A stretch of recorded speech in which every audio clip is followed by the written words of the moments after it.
welcome everyone to a brand new Celluloid and Scotch. It's been about almost a month exactly. Carlito and I needed a break after doing a show every week during Halloween, which we managed to do it this year. So that was a feat for us to stay on schedule. Joining us is my friend Justin.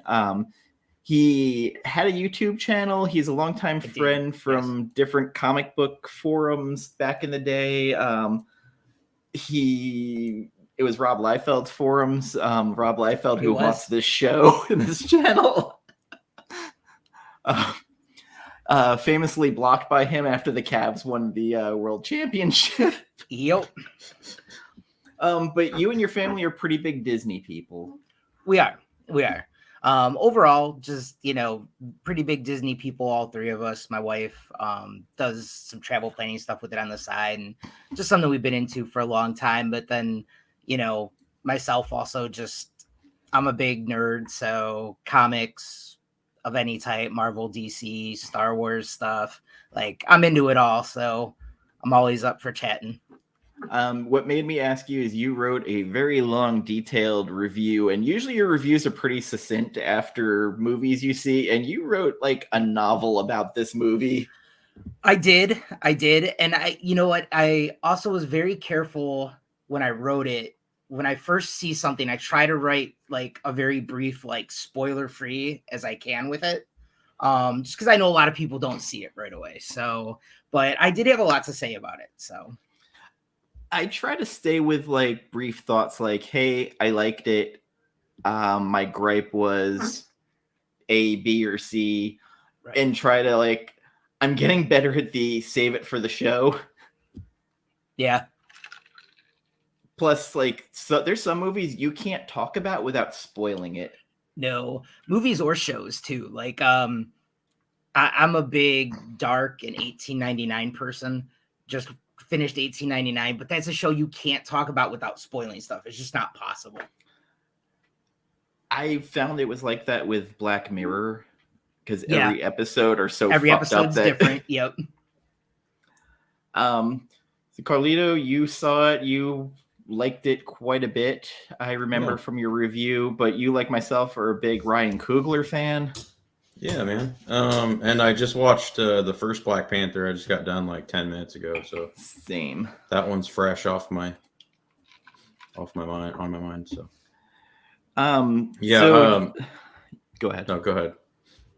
I was just gonna go into the numbers. So if you have more to say, Oh no, I was just say, I liked it, and the more I sat and thought about it after I got out of the theater, the more I liked it, and the more discourse I saw that hated it. So that's usually typical for movies I like. So it's fine. So opening weekend, big success, 181 million opening weekend, 47.7 of total gross.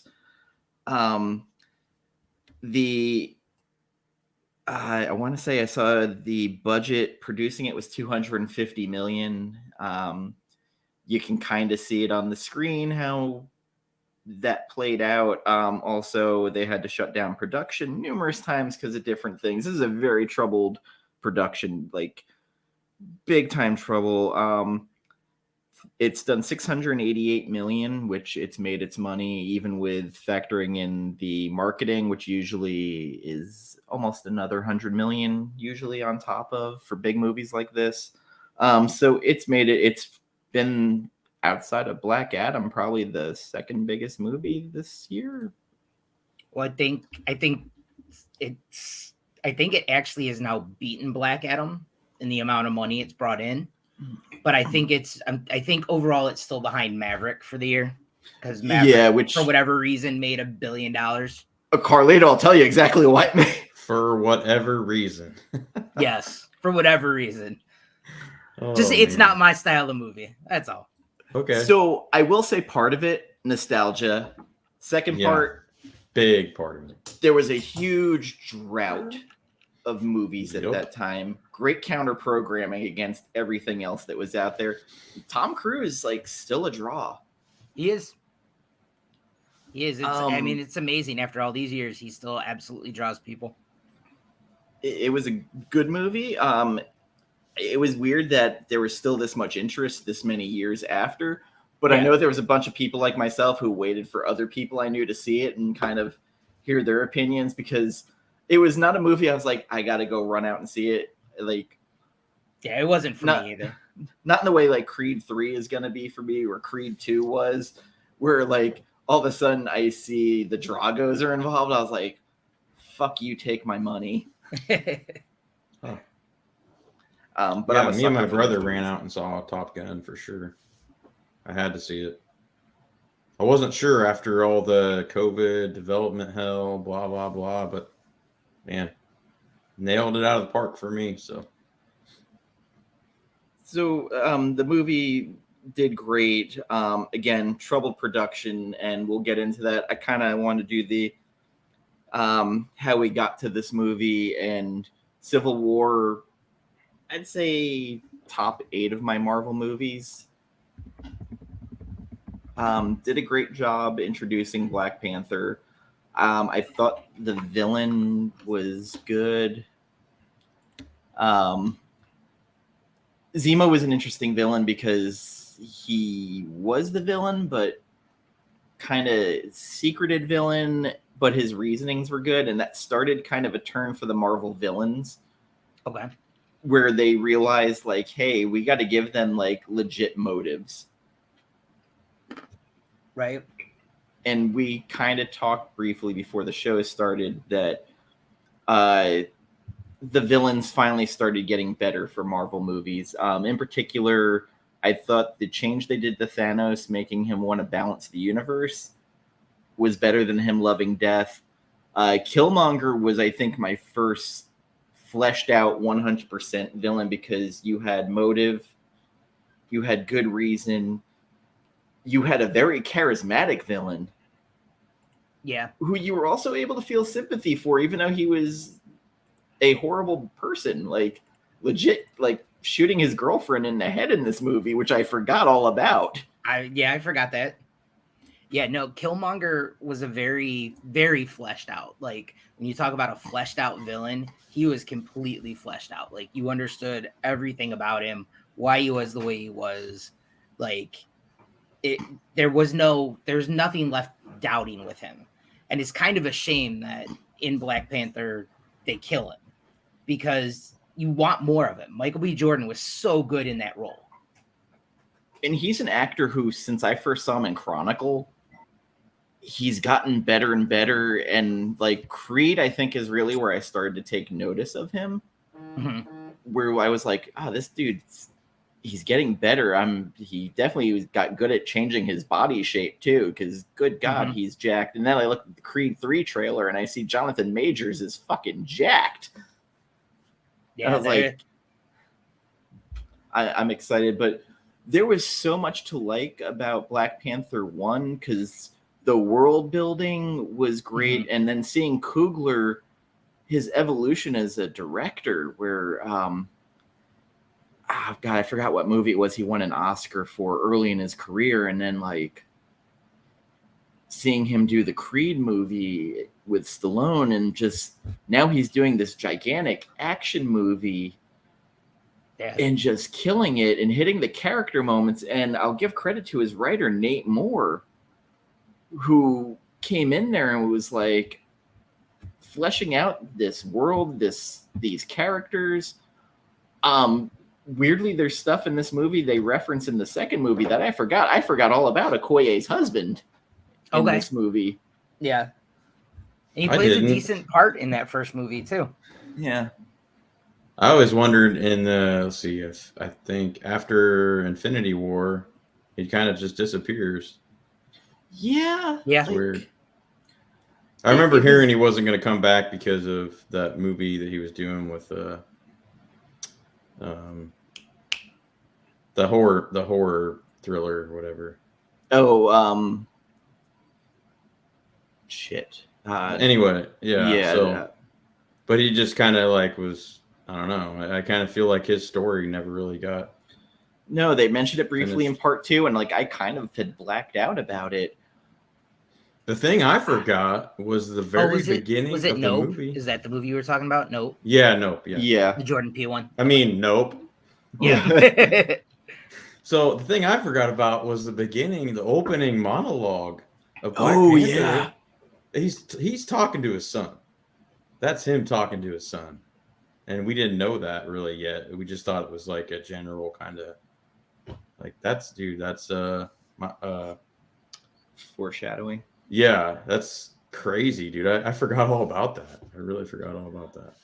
Yeah, like there's weird stuff in that, like, because I saw an interview after this movie came out where they asked Chadwick Boseman about part 2, and he goes, "Well, I'm going to be dead." And it's so, at the time, you took Weird. it as something completely else. And to know that the dude was that sick during the making of this and Infinity War is insane. Wasn't it like 6 years he was fighting that shit? Yeah, like it's insane. Yeah. And like near the end, yeah, he did look not great, Yeah. but the fact even he in Hollywood to be able to keep it that quiet. Yeah, no kidding. Because I remember seeing a preview for that cop drama movie that he was going to be in, like where they closed down the city or something. I think, I don't know. And I was like, damn, he looks freaking thin. What's going on here? I was like, oh, he must be getting into the role. And like afterwards, it's like, oh man, I feel bad for even thinking that, But I will say, if anybody wants to see him put on a masterclass performance, watch Get On Up, the biopic that he was in about James Brown. Holy shit, he is fucking amazing playing James Brown. Like, it is a transformation. He even did the James Brown high on crack getting arrested part. Shit. The movie is so good. Like, I can't even talk it down. Like, I never heard anything about it. Was it a TV movie or no? It was a full-on movie that came out. Movie, like, huh? And Chadwick Boseman was in. I was like, that's a weird casting. And then I watched it. I literally watched this and that and Whiplash a week apart from each other. And boy, two different movies, but different feels afterward. Yeah. I started tearing up at the end of that fucking movie. Not Whiplash, but on Get On Up. Yeah. There is a part where he's basically singing to his former partner in the crowd, Bobby Bird. And the emotion, and it's Chadwick doing the singing. Wow. It's Dude, I'm gonna check that out. Fucking good. Like, it's so underrated, and I think people just slept on it, and it angers me. When did it come out? I'd say right after Black Panther, but in between Infinity War. Huh. There was a weird window of time. I don't know when he actually like had filmed it, but it came out in that time in between, kind of like how Christopher Nolan did the in-between Batmans, where it's like, I'll do their movie and then I'll do my movie. So that's how we got Inception. That's how we got. So it came out during the whole Marvel basically peak craze, pretty much. Yes. His name couldn't have why. been bigger than at that time to market a movie like that. Because 43 didn't really do much. 42, the Jackie Robinson movie. Didn't really do much. I heard he was really good in that too. Though. He was, but again, I just think people just kind of ignored it. The whole fact that Denzel Washington paid for him to go to acting school is one of those other weird stories that he told on stage once. Which one of those things that I don't think Denzel was happy got out there, that he was secretly paying for these. Yes. Yeah, he doesn't like his philanthropy to be publicized. But Chadwick was there at an award show, and Denzel's in the audience. He's like, if it hadn't been for him, I wouldn't be where I'm at. And listen, for Denzel to be sitting in the audience seeing one of these kids getting an award had to mean the world for him. Yeah. Right. Just kind of how uncomfortable he looked, because they panned to Denzel and he's just got his hands in his lap and he's just like, And look, I love that about Denzel. I love that he's got this humility. Like, he doesn't want that stuff out there. I love the story in Black Panther 1. The soundtrack we talked about before, because Kendrick Lamar worked on the soundtrack. Of course, it's going to be superior. It's more actiony. where in the newer one it's very somber. We'll get to that, but the reoccurring badass of these movies, Angela fucking Bassett.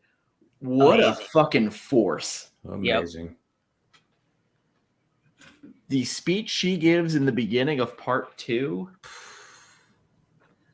I mean, dude, when she goes off on Okoye and the elders and shit for just kind of standing around while T'Challa basically lost in the first one, you know. So well, even standing up to Namor, Yeah. she doesn't give an inch, and he's dripping and like just bloviating in front of her, and she's like, "You're on my land," and he's threatening her. She's not giving an inch.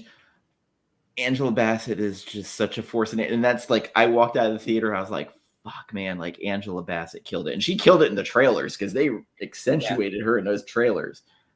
Which, of course.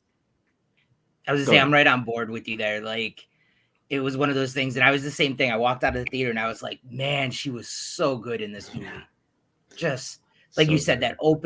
that opening monologue to like the UN or whatever you want to call them, basically, is just, it's just powerful. Oh, they lost their protector, is what you think. Right. They're weak. It's so good. And it's one of those, you're like, if you've seen her in other stuff, you know she's good. But you just watch her at moments in this and you just are reminded at how good she really is. Yeah. And she's another one, I think, like Morgan Freeman, as she's gotten older, she's been allowed to kind of choose what she wants more because she's more respected. Yeah. But like, she's become kind of a character actor at this point. I don't think she is a main actress now. She's not a star. Mm-hmm. But she knows she can walk in and do a guest appearance and just fucking slay and walk out. Yeah. But I remember Jen and I were doing our weekly show when they first announced that Angela Bassett was going to be the Queen Mother. And it was like, oh, fucking course. Yeah. Like, She was Tina Turner. Dude, I still remember liking her in this very, very, very tiny part in The Score with Robert De Niro and Edward Norton. I mean, she's just so likable. There's just something about her. So I'm glad you mentioned that movie. And sorry, I'm going to do an aside here. Okay. That monologue that De Niro hits Ed Norton with at the end. Who told you were better than me? Why'd you think you were better than me? And he just starts going off on Ed Norton. And it's one of those great moments that's kind of like the Pacino De Niro from Heat. And you remember why De Niro is so good. I thought like I was one of the few people in the world that actually loved that film. Because I own it. John and Perry Comics or whatever, we tried doing like a movie show way back in the day. We did like 3 episodes or something, but we talked about like that and a couple other movies. And I don't know, they didn't seem to like it as much as I did. So it's nice to see someone else that appreciates that. It's subtle. It's not. Yeah. But I did notice that I liked Shuri a lot more in this movie than I did in the second one. And aren't you supposed to, though? I feel like she is a very good supporting character, but I didn't feel she was a good lead character. Really? And some of it wasn't the writing and just kind of her acting in certain scenes where I didn't think she pulled it off well. And again, she was fighting COVID and the production was troubled. And I will say this, the fact that Ryan Coogler managed to make the movie as good as it is a tribute to him because of how much of a fucking mess that production was between the shutdowns, the death of your main star. Right. Which is huge because we'll get to it in a minute. So Killmonger is one of the best charismatic villains that's not in a Bond movie. I think this is where Marvel finally was like, we got it. We got it right. People universally are attracted to this character. He's despicable, but he's kind of lovable in his own way because you get his pain and torment. Yeah. If And you then the have villain. if you have empathy at all in yourself, you'll understand where he's coming from, even if Right. you disagree with how he's going about it. Like you just know it's like, well, I get it, but Yeah, I think it's that's just why Thanos works so great too. Is just because even though you know he's wrong and he's bad, but like you get where he's The coming reasoning from, was and better. yeah, the Yes, reasoning was better, and you respect him because he's regardless of what he has to do, he sticks to his principles. Which I didn't remember Killmonger being that like hardcore, but after watching, like he definitely was just like Thanos almost. So. Justin, go ahead. Yeah. No, I was going to say the Thanos thing is they really humanized Thanos through everything. Really, rather than him just being this like the mad titan that is kind of out there a little bit, like they really humanized him in the MCU. And that's what they did with Killmonger too. I mean, he's just completely humanized. You understand why he's doing what he's doing, and whether you agree with him or not, Right. like you guys said, you totally get why he's that way. And it's just one of those things. It's one of the few villains that I think you truly ever get that with in Marvel so far. I will say Thanos had the most baller line with Thor when he goes, "You should have gone for the head." Yeah. Hello, Oscar. How are you, Oscar? sir? Hello, Oscar. I'm loving like Killmonger. Like watching this again, I was like, "Fuck!" Like Killmonger was almost a waste to a degree because they kill him. Spoilers. Yeah. But he died in a way, and again, humanizing him is like I always heard about these sunrises Mm-hmm. and how beautiful it was, and he's fading watching this as his relative is holding him basically, and it was a beautiful moment, just like when he took the heart herb and he talks to his father and he starts as the little kid talking to him. Mm-hmm. And again, he's this hurt little kid who found his father's dead body. Mm-hmm. And Forrest Whitaker, great as the older version of the guy who sold out Killmonger's dad. Yeah. Especially during that fight where Killmonger's whipping the shit out of T'Challa. And he's like, "I am the one who sold your father." He's like, "Oh, I got you too." I enjoyed this movie. It was so. Black Panther was the sense of wonder I got from Star Wars as a kid. Even that part where they're going into Wakanda for the first time, and he goes, "I never get tired of this." And you go from the plains of the Sudan into this technological wonder. Yeah. And I love stuff like that where you feel like a kid again. Yeah. The first movie does a really good job of giving you what Wakanda is.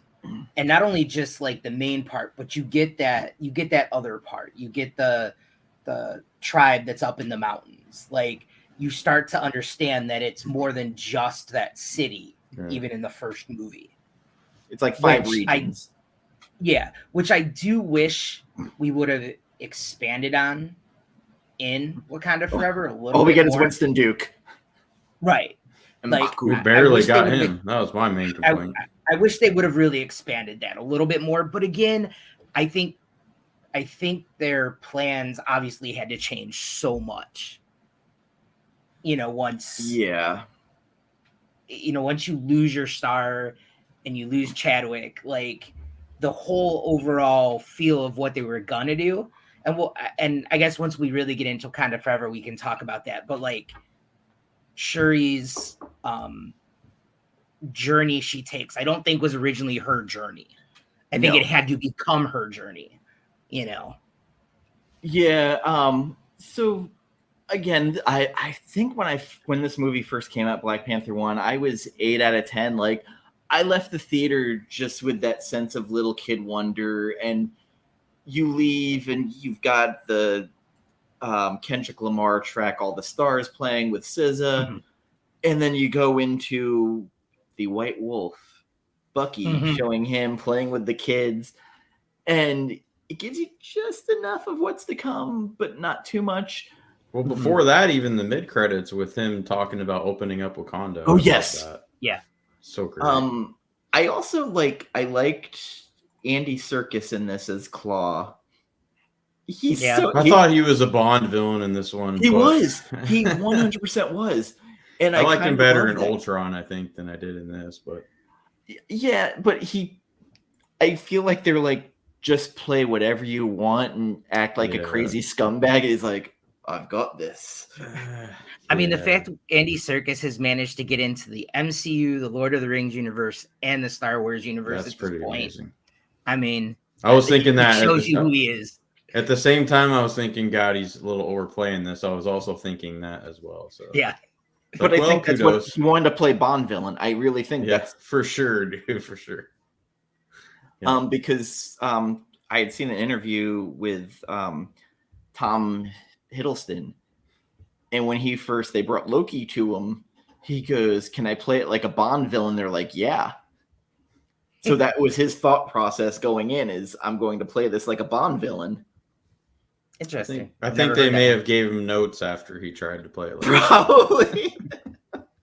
I mean, when you're calling people a mewling Quim real early in the movie, which I had to look up afterward. I was like, "Ooh, that's a sick burn." I don't even know what that means. Basically, calling pussy. That's what. Yeah. Gotcha. Like British slang. Sorta. So again, like this was a great movie, great plate setter. And, it leads us right into Infinity War with the huge battle in Wakanda at the end, which, my God, is a set piece. Fucking amazing. So I want to say before we go on, this movie actually aged better for me than I thought it would. Like, because I remember we were talking, and I was like, God, I just remembered the CGI in the first one just being god awful. And rewatching it, like I was like, it's not really that bad. I mean, it's nowhere near the second movie, but it's like, at the time, it actually wasn't that bad. More action-packed for me. Like, there's a lot going on, a lot of set pieces between going in the first Busan. one? In the first one, yeah, they switched. I felt it was slower in the first one than the second one. We'll get to that. But I don't know. I guess, yeah.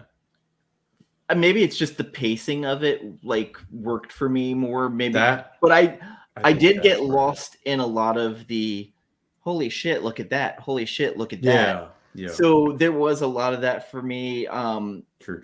The final Wakanda battle also were like, you got these giant fucking rhinos with lasers on it. Looked like toys I had as a kid. Like, those are cool. Yeah, they missed their market on that. They could have sold those toys, I'm sure. Oh, they didn't? Oh my God. I don't think so. They didn't have toys. They definitely missed the mark on that. Yeah. Because as a kid, I remember, like, I had Dino Riders, which were the dinosaurs with missiles and shit on the side. Like, I don't know if kids these days would like that.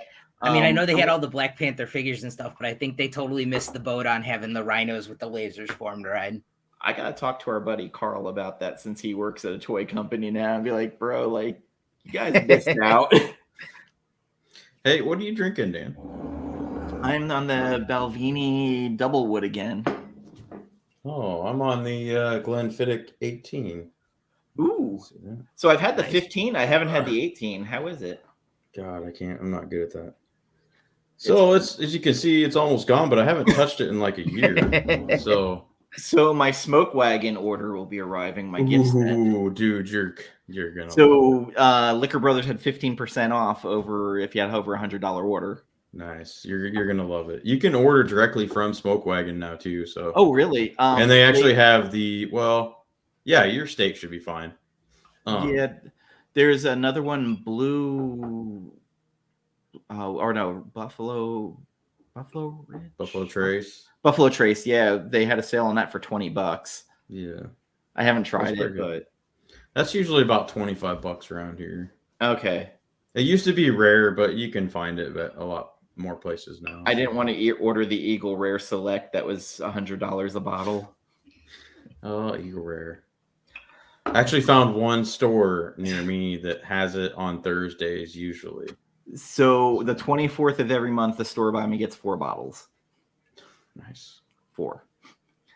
I did think about trying Knob Creek. Oh yeah. But I just, every time I see it, I was like, I don't like the shape of the bottle. For me, For I some think reason. the knob's a little too sweet, and it's got like, well, I mean, it's Knob Creek. It's got the Jim Beam kind of like peanutty kind of sweetness, and it's just a little too sweet for me, I think. But I tried the single barrel at this new store that opened up here. What was it? Just yesterday with my buddy. After we got off work, we went there, and it was okay. But they had a Wilderness Trail barrel strength store pick, and it's the best thing I've ever had this year. So good. I like the regular Wilderness Trail single barrel, let alone this was just, I had to buy one. And then my buddy got something else, but then he texted me when I was on my way home. He's like, yeah, I'm going to turn around and go back and get that same bottle you got. This is so good. So if anybody sees it, it's got like a grayish kind of label on it. So moving on to the next movie, we're up to now Wakanda Forever, what some of you are here for that actually watched this show. I'm sure Oscar, if he's still here, wanted to hear us talk about it. Yeah, because and Oscar probably wants to hear a lot, which I have a lot of comments on the Mayan stuff I loved. So. I feel like the beginning was never originally in this script and it was tacked on because it just felt like it's a prologue. With like the funeral and stuff? Or? No, with her trying to save him. Yeah. I appreciated that part a lot, though. I did too. I appreciated that they didn't waste time. They got it out of the way. Like, because you knew they had to deal with it. Yeah. So instantly they're like, let's just deal with it. Let's be done. And I like it. I like it for the same fact, and this is going to sound weird. I like it for the same fact that I hate Superman Returns. Okay.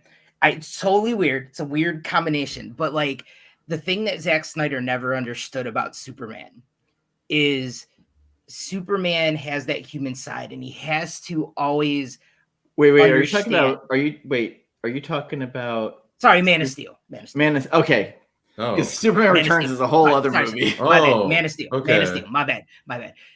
Like when Jonathan Kent dies because of the tornado, the whole reason in the comic that Jonathan Kent dies from heart attack because something Superman can't. Exactly. And that's the one thing that I hate in that movie that I love in this, in that it instantly makes Shuri understand she can't fix everything. Like it gives her that humanizing moment where no matter what she tried, she couldn't figure out how to cure whatever he had. It was the Tony Stark syndrome because that was the same thing with him. Right. If he couldn't build something to fix it, right, it would drive him into insanity. Right. And that's what sets her whole emotional journey off then, is that moment where she can't save him. There's nothing she can do. And I like that they never really tell us what the disease is that he has in the movie. So you can just assume that, hey, it was cancer. Superheroes could get cancer too, and that's Captain something Marvel. that a superhero couldn't fix. That they had a whole graphic novel about it when the death of Captain Marvel, where he gets what they call the black end and it's cancer, and all these heroes get together and they can't fix it. He dies. Yeah. I see where you're coming from on that, although I disagree. I actually liked what Zack Snyder did, but I still I see what you're saying though. I get it. So just real brief on Man of Steel. So the thing that bothered the fuck out of me is save the dog. Don't save me. I'm just like, why? Because the dog loves unconditionally. I mean, there's conditions with Jonathan Kent. I mean, come on. It was I hate to say it, off brand. And it's weird that that's the thing that stuck in my head the entire part of that movie. Kind of where Indiana Jones, where he gets in the fridge and they nuke it. Yeah. And then you're always thinking about that. I think Dan's always thinking about that, even when that movie's not being talked about. But what I did love in Man of Steel, though, was the part where Jonathan takes him. He's like, "You're my son," and hugs him. Yeah. It's a beautiful scene. And that's the thing with Zack Snyder. You're going to get some weird shit, and then you're going to get some really beautiful shit. And you have to understand going in, you're going to have some fucked up shit. Yeah. And then you're going to get like a thing that's going to stop you. Like that shit on Krypton. Yeah. On Man of Steel. I could have watched a whole fucking movie of Russell Crowe riding on a goddamn dinosaur. Yeah, I know that was a weird connection to make to this movie there, but no, like it was that moment. Movies, it's that humanizing moment, you know, that death that even a superhero can't stop. Yeah.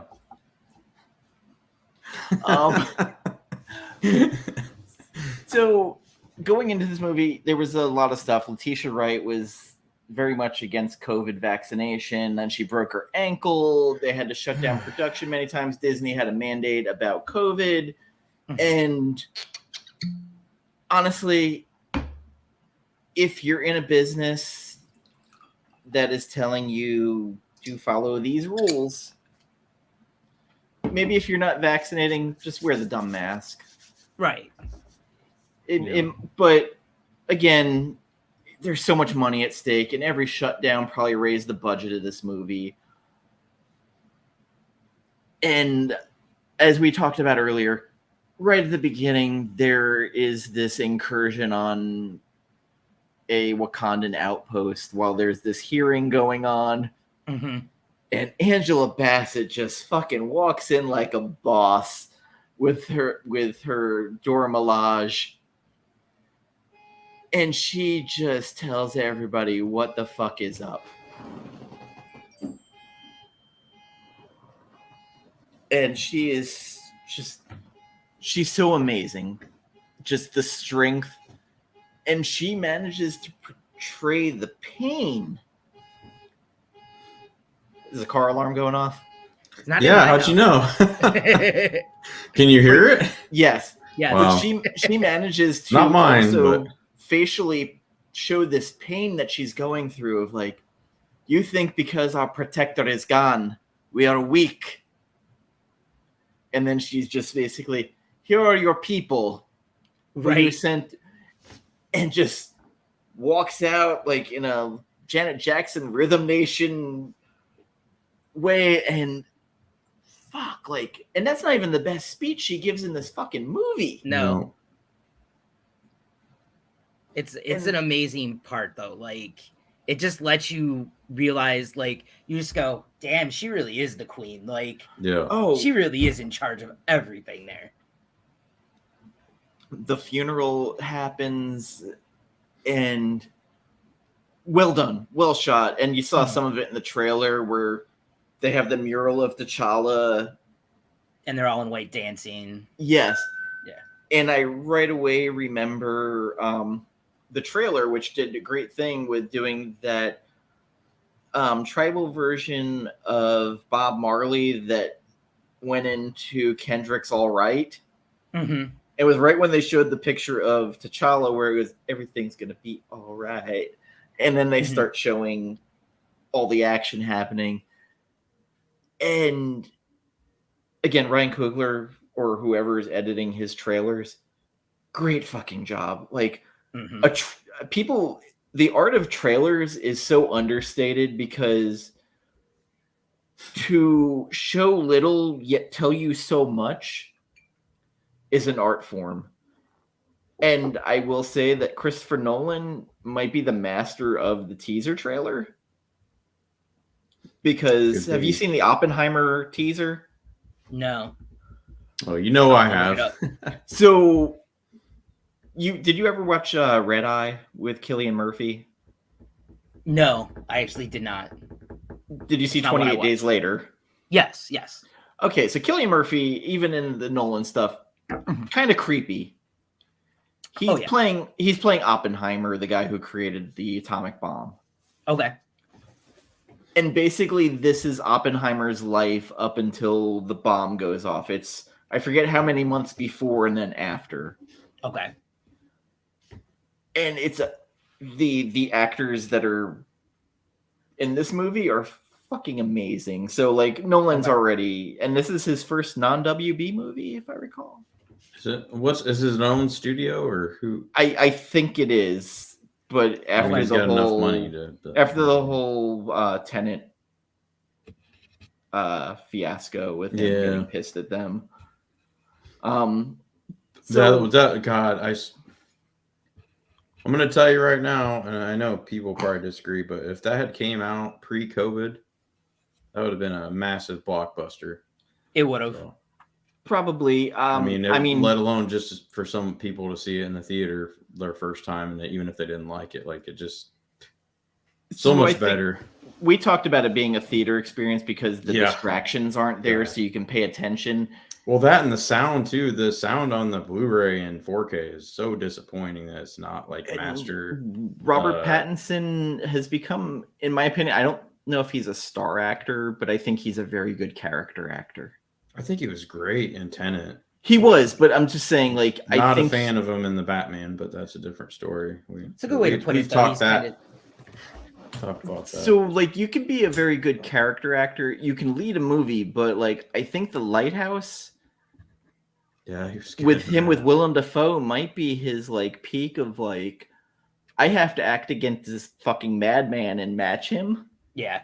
Yeah, it might have raised his acting level a little bit. Because Willem Dafoe, he's really a lunatic. He really is, but I think he's a genius lunatic. By the way, are we gonna do that movie with Jen sometime? We keep talking about it. Okay. It's just trying to get schedules to like. I don't want to make this the main focus, but yeah, I like that. I'll come back for that for sure. So now we went completely off the. So okay, trailers. This teaser trailer that they had for this that came out, I think almost the Super Bowl last year. Like it was pretty early on, maybe later. Did they? It was either I don't watch NBA the Super Finals. Bowl, so it was during a sporting event. It might have been the NBA Finals. It probably was a Super Bowl, I'm sure. But this trailer came out, and I remember even NFL people. There's a writer, Mike Freeman, I follow on, and he started just saying everything's going to be all right, and he was doing the Kendrick parts, and I was like, shit, okay, this is going to become a cultural thing again. Right. And that's awesome because movies like this are a good gateway drug to the medium we love, which is comics, that we found our ways to. And for kids, like, it's not there like it used to be for us. You can't walk into a 7-Eleven and, see Teen Titans or X-Men sitting on a spinner rack that you're like, hey, that looks cool. Let me go grab this. Right. So, and also, like, to say at the least, to have a black superhero for kids, especially like going into COVID, it fucking amazing. And I also think that was part of the great part of Black Adam. You had a person of color as another superhero who representing a whole other culture on the other part of the world that's really not touched. And even in this movie with the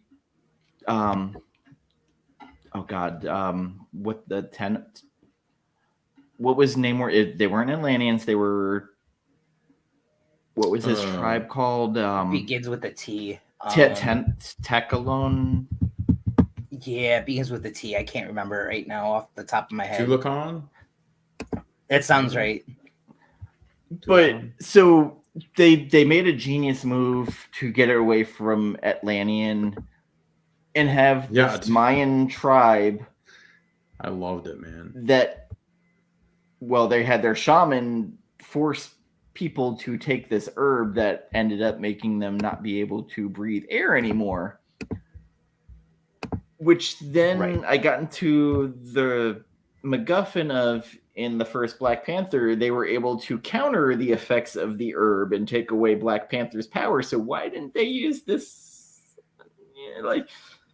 But whatever. Genius move, and also for like set dressing, the underwater world and how they had this Mayan world underwater. Fucking great set piece. Yeah. And Namor, his origin and everything like that. And the actor, I love the fact that he could spin between being super charismatic to, I'm gonna fucking kill you if you even mention our name. I will destroy you. I will destroy everything you love, your world.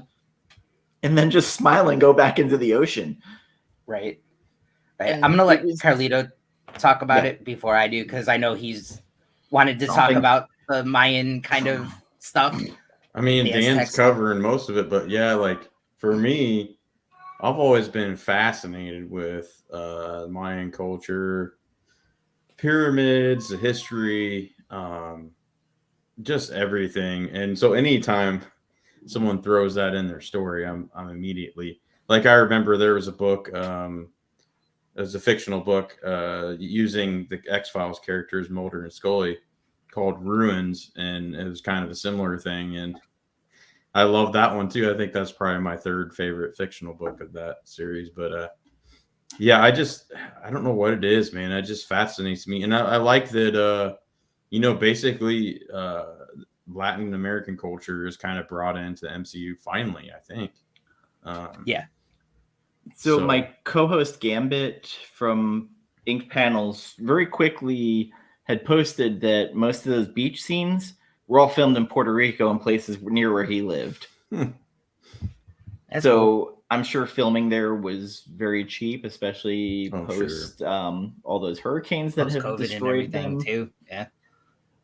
And the actor I'm proud of, because I looked at his acting IMDb and he was always Cholo 1, Cholo 2. Are you serious? Wow. Gang member 1, gang member 2. He was typecast to fucking oblivion. I bet he got tired of that shit too. And to see him now, much like the guy who plays Andor, to really be the first Latin American to be in Star Wars and be a big character, it's a huge deal for him. Oh yeah, and it's not lost on him. And by the way, Andor, possibly the best Star Wars stuff we've seen in a long time. Really? Yeah, and Andor is really good. Better than Mandalorian? I don't know, yes, man. It's very different.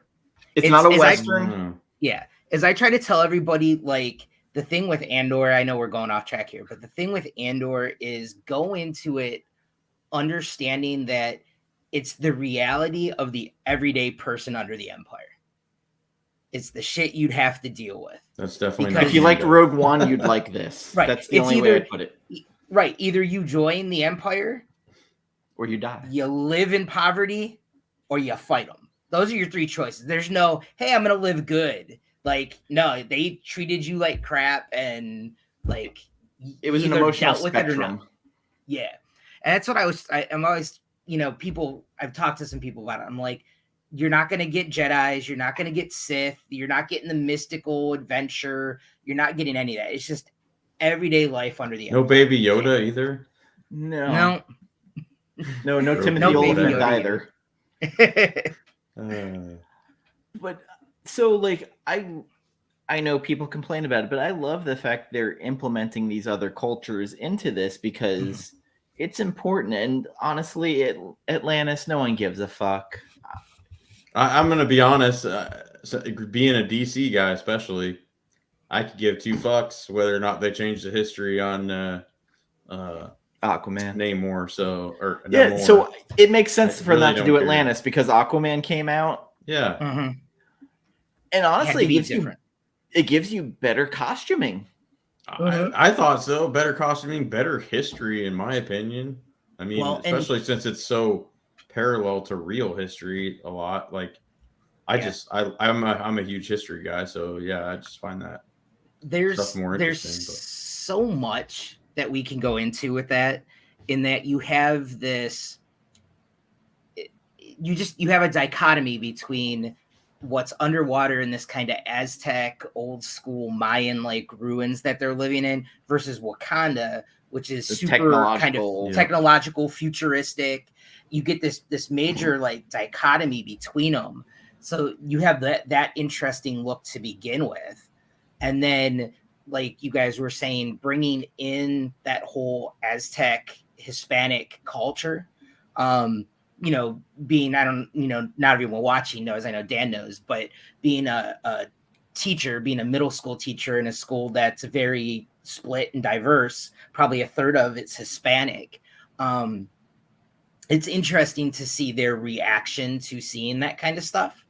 And it's my overall, and I'll get to this later, but overall their reaction to the movie is kind of different than I think what most adults is with this movie. It's a totally different thing, which we'll sidetrack that for later. Yeah, we'll have to talk about that later. But it's very interesting to see kind of that whole thing take place. And it also brings into fact more and more that, they called him Kublai Khan. Like, yes. So they look at him as a god. And he doesn't age like normal people. So he doesn't age like normal people. So they look at him like a god, but he's like, I'm not a god. Which brings us to the important piece of it.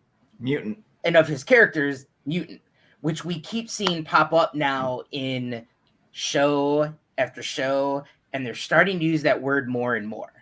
Like, and they're using it sometimes when I don't expect it. It's very vague. They're just like, I'm a mutant of my people, and then that's it.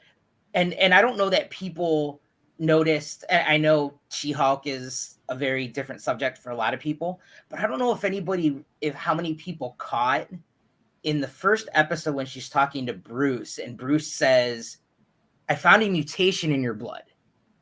There's a reason she reacts differently than he does to it. He found a mutation in her blood. So they're starting to use that now in places that I'm not expecting it, which to me really means the whole idea of mutants can be very different than what we are expecting as they go forward. I always preferred the term from Blade, half-breed. Daywalker. Oh, we'll be getting that soon enough. I don't know. I mean, they had to restart that movie, but yeah. I heard that. I heard bad things about the script, so yeah, they completely scrapped it. Hopefully, yeah, and I can see why. What's his face? Mahershala Ali, I think, is going to be great in that role. Yeah. Mm-hmm. Because listen, but he was not happy with the script. No, they fired the director, the writer. They're rewriting it. Yeah, they already hired a new director. So I'm gonna go out on a limb and tell everybody who I want to have that movie. Please get Gareth Evans, the director of, oh God, now I'm blanking out. Jesus Christ, we did Gareth Edwards. No, Gareth. Yes, the guy who did the Hong Kong movie we watched. I'm gonna look it up. Fuck. Why am I blanking out at the worst moments? And I haven't drank that much. Just FYI.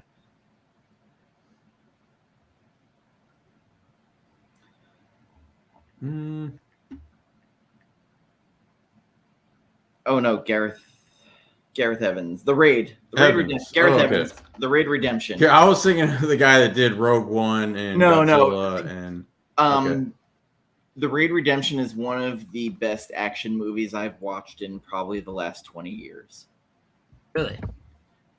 So if you took the hallway scene from Daredevil season 1 and made an entire movie of that, that's this dude. Okay. Dude, that's one of the best scenes on Marvel television ever, too. If you want to make a Blade action movie, I think that'd be good. By the way, Michael Gandolfini is now in Born Again, the Daredevil season 3. I saw that. Yeah. It's pretty cool. Good for him. I feel like he's going to be young Wilson Fisk. Really? Huh. But so like I love the blending of cultures in this, and then now you have these two worlds that have this precious metal that didn't know the other one existed. Right. I thought Namor knew. At least, all right, if he knew, it was the fact of it didn't interfere with his shit till now. Right, yeah. Because Riri Williams, who I feel is an unnecessary addition to this movie, she's a plot device. She really is a plot device. She is, but yeah, I don't. Gave a good action. We'll talk. It gave a good action scene here and there, but I was kind of on character. But going into this, I did not think Letitia Wright or the girl that was playing Riri could add anything or hold up to the level of the first Black Panther with, Okoye and all that great actresses and Okoye still got some great Chadwick moments too. Yeah, hers was pretty small though compared to the first one, but I didn't think going in I was like, I don't know what to expect, and I don't know, they all blew it out of the water for me. But I think me being a huge Iron Man buff that I am, I got the insides moving of just feeling like, oh my god, we got a freaking Iron Man suit in a movie. MCU movie again, and it's just the back and forth between Okoye and Letitia Wright during that scene with Riri and her apartment were awesome. Or that MIT. Yeah, yes. That was great. Yeah. With will you stop throwing that at me? Yeah. I mean, I don't know how much you guys have read the Ironheart stuff or the Riri stuff. So none. I think they did a good job bringing her in. Okay. And staying true to who she is in the comic, being this super smart girl from MIT. They didn't get too much into her background in the movie. No. So I'm assuming they'll probably do that for her standalone. Yeah, so. I'm assuming when they give us the show, we'll get more into her background and everything. I thought it was a good way to introduce her, but I also, like Dan said, I don't know that they needed to put her in the movie. But it works. I mean, it made sense for their plot that they built around it. Yeah. But it didn't have to be. I mean, it didn't have to do that. So the most powerful scene for me is when Okoye comes back without Shuri and Angela Bassett just fucking rips into her. Mm-hmm. And this is the raw emotion of a parent. Mm-hmm.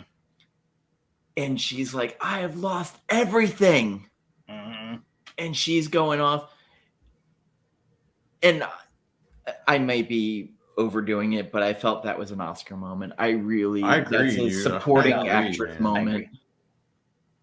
I agree. Just not even just her, but Okoye. Okoye's emotion to it, where she's like, I sold out my husband. Yeah, her response to it, give me another chance. I'll go get her back.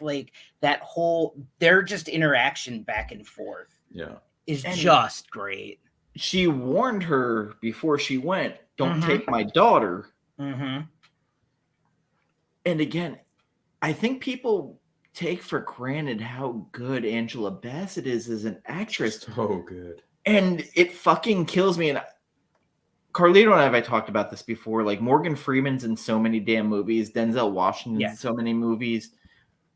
You forget how good they are, performances they've given of how powerful they can be. Because if you go back and watch Glory, man, you will see prime Denzel, prime Morgan Freeman.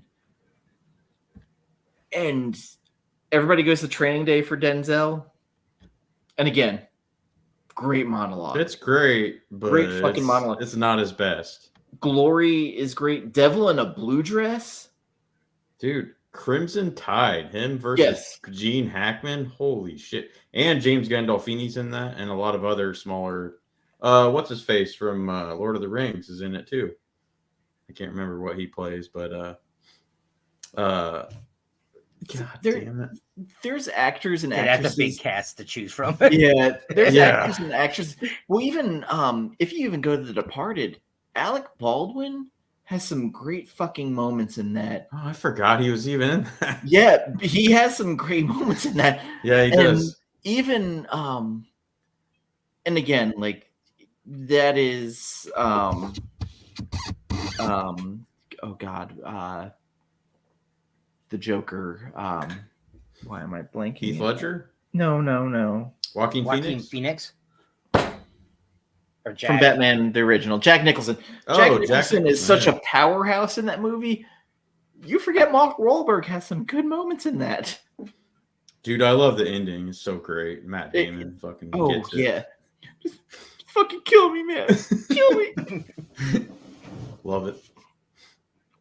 Loved him in Thor Love and Thunder, coming back, playing Loki again. Right, You know what? right. That might have been the highlight of that movie, actually.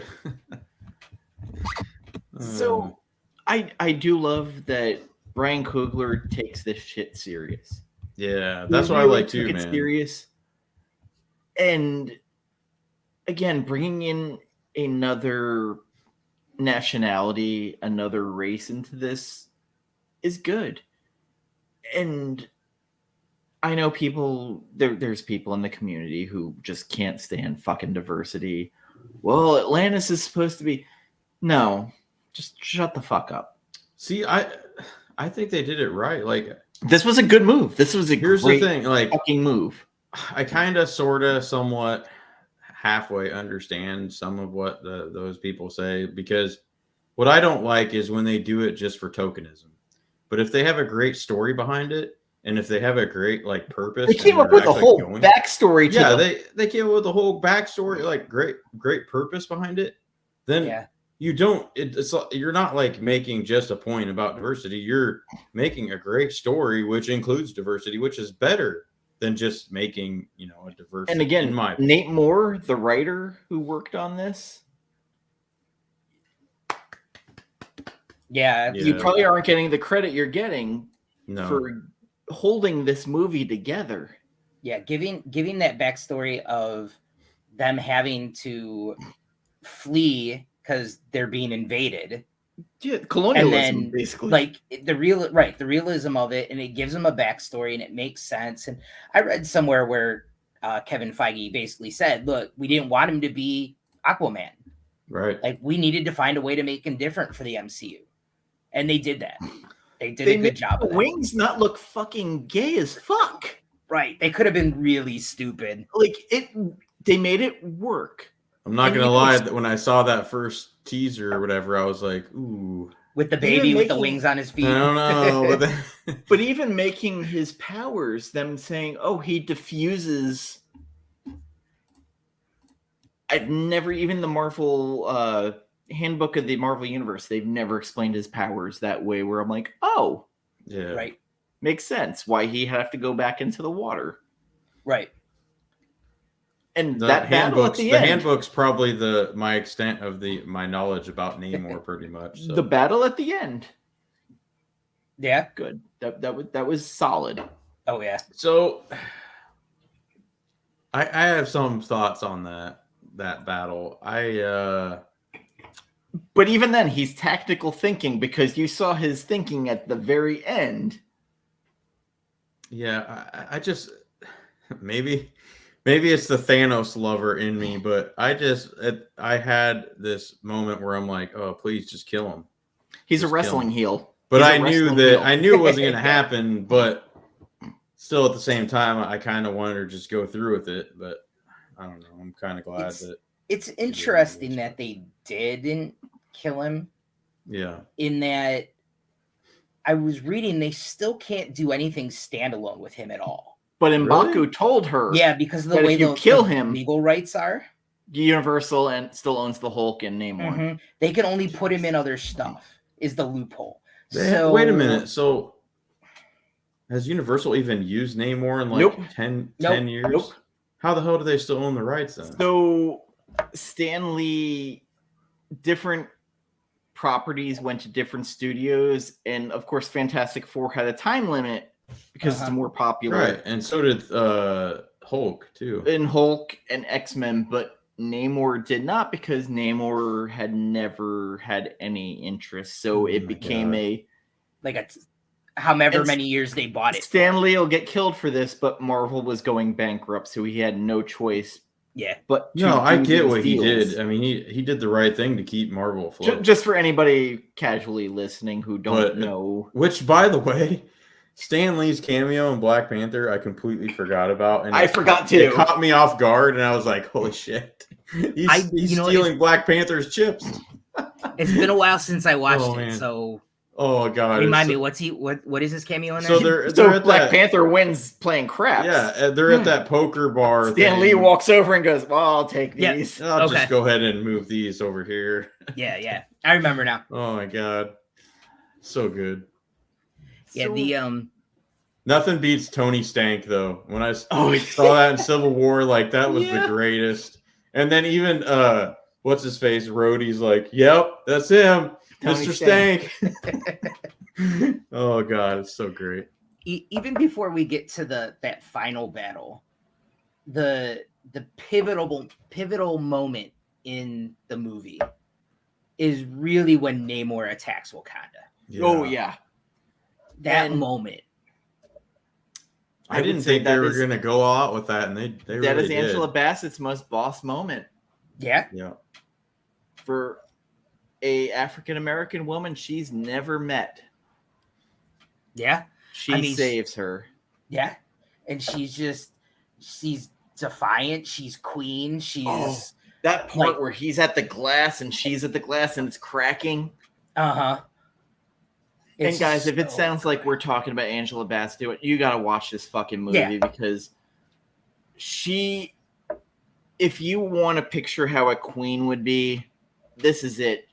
Not this Game of Thrones bullshit. She's literally staring at this superhuman motherfucker just like, I dare you.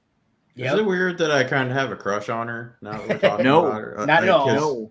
The more I think about it, I'm like, damn, she's good. She's stoic. Has no problem expressing her emotions. No. And that moment where that water hits and she goes down and saves Riri and comes back up and Shuri's running to get there. And she comes into the room and Okoye's there. Like, just, you feel that moment. This is the part where I think Black Panther originally was written where the grief was going to hit. Yes. It's that when we talked about that earlier, I think the journey was not going to be his. I almost feel like this would have come earlier in the movie. Yeah. Had Chadwick still been there because I feel like the movie really is about the emotional journey of losing someone. They said it was always going to be about grief. Yeah. Right. They didn't say what it was going to be about, but so I think this moment would have been earlier, and it would have been Chadwick who found her, who had to get her and his emotional journey. But obviously we didn't get that. But it's such a good moment.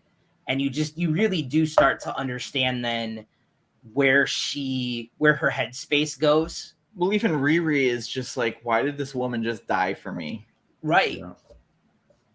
Right. And you start to get like how messed up Shuri is then because of losing T'Challa, losing the queen. Like, her whole world is gone. It's changed. And Okoye's fucked up because she lost everything that she basically stood for all this time.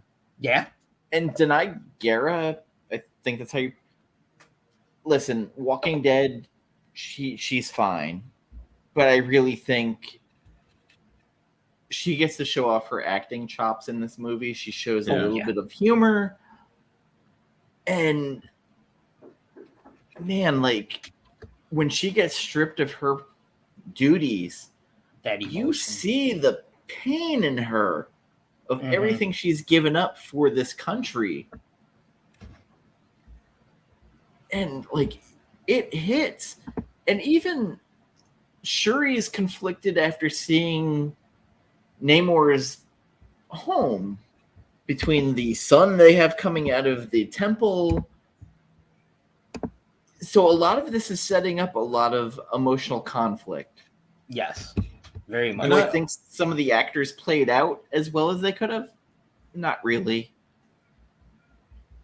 Possibly. But I just want to address something. I saw some rumblings online how they, well, and actually one of my friends said this too. Like they didn't really get how Shuri got to where she was at, and I'm like, well, okay, whatever. But then watching the first one again, the first time they think that Chadwick's dead, like when he's you thrown see little glimpses of this in Shuri then. But it doesn't fully manifest until the second one, obviously. But like you can tell, like, so it's not truth to her character. Like that was a path she was already kind of like stepping on a little bit, and then he comes back and whatever. But Winston Duke was underused. Oh, for sure, yeah, absolutely. I think this is probably a good point, a good spot to put this in. So teaching 11, 12, 13-year-olds, their view on the movie is very different than most adults' views on the movie, I think. And what I've gotten from talking to some of them is that a lot of them liked it, but they didn't feel like it was like there was enough action going on. Like it wasn't as powerful and as fast moving and it's exciting. The ADHD of it. As exciting. I was just gonna say that sounds like a generational thing. And it is. And the more I started to think about it and talk to some of them, I don't know that it's necessarily generational as much as it is life experience, if that makes sense. Like, I think those of us who have dealt with loss, true loss of a loved one, yes, are way more affected by the emotion in the movie than an 11-year-old kid who may have had a grandparent 100%. pass away. Maybe they've had no one that's passed away. Like, so they don't have that emotional, that grief moment that as we get older, we get. Yeah, you and I, Justin, probably when Angela Bassett passed, probably hit us harder than most people. Absolutely. You and I both lost our mothers fairly in the last 10 years or so. Yes. I would also say, like, I've looked at reviews of the original Halloween and some other slow turn movies, and you'll see current reviews going boring, blah blah. Right. And again, I think this is like we're in a generation of I want immediate returns. This is true. I'll let you finish your thought, and then I gotta say it before I forget mine. So go ahead. So, I think in the immediacy of this generation, certain movies don't play out as well, and there's definitely movies that like To Kill a Mockingbird is one that I read, I loved. People hate, but it's because it's a little slow. I'm sure Night of the Living Dead at this point is too slow. But Carlito, I'll let you go. Oh, I was just gonna say my quote that I have been using a lot more lately with the fellow old folks that I hang out with. It's the TikTok generation, man. They just they want that, that quick high, and then they're on to the next thing. So I mean, that's definitely I think a huge part of it. Like, is that fast, it's a faster paced world.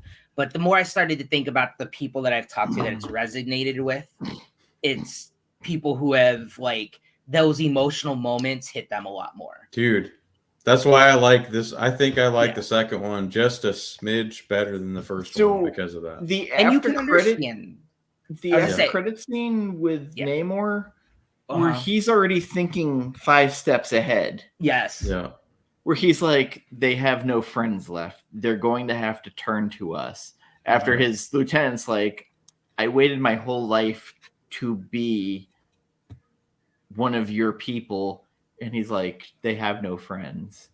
They're going to have to turn to us to save themselves. Right. And I'll be honest, I don't know where that's going to come. I mean, we know a lot of their slate going forward, and I have no clue where that fits in. No, but Sentinels. Just even him thinking ahead. Right.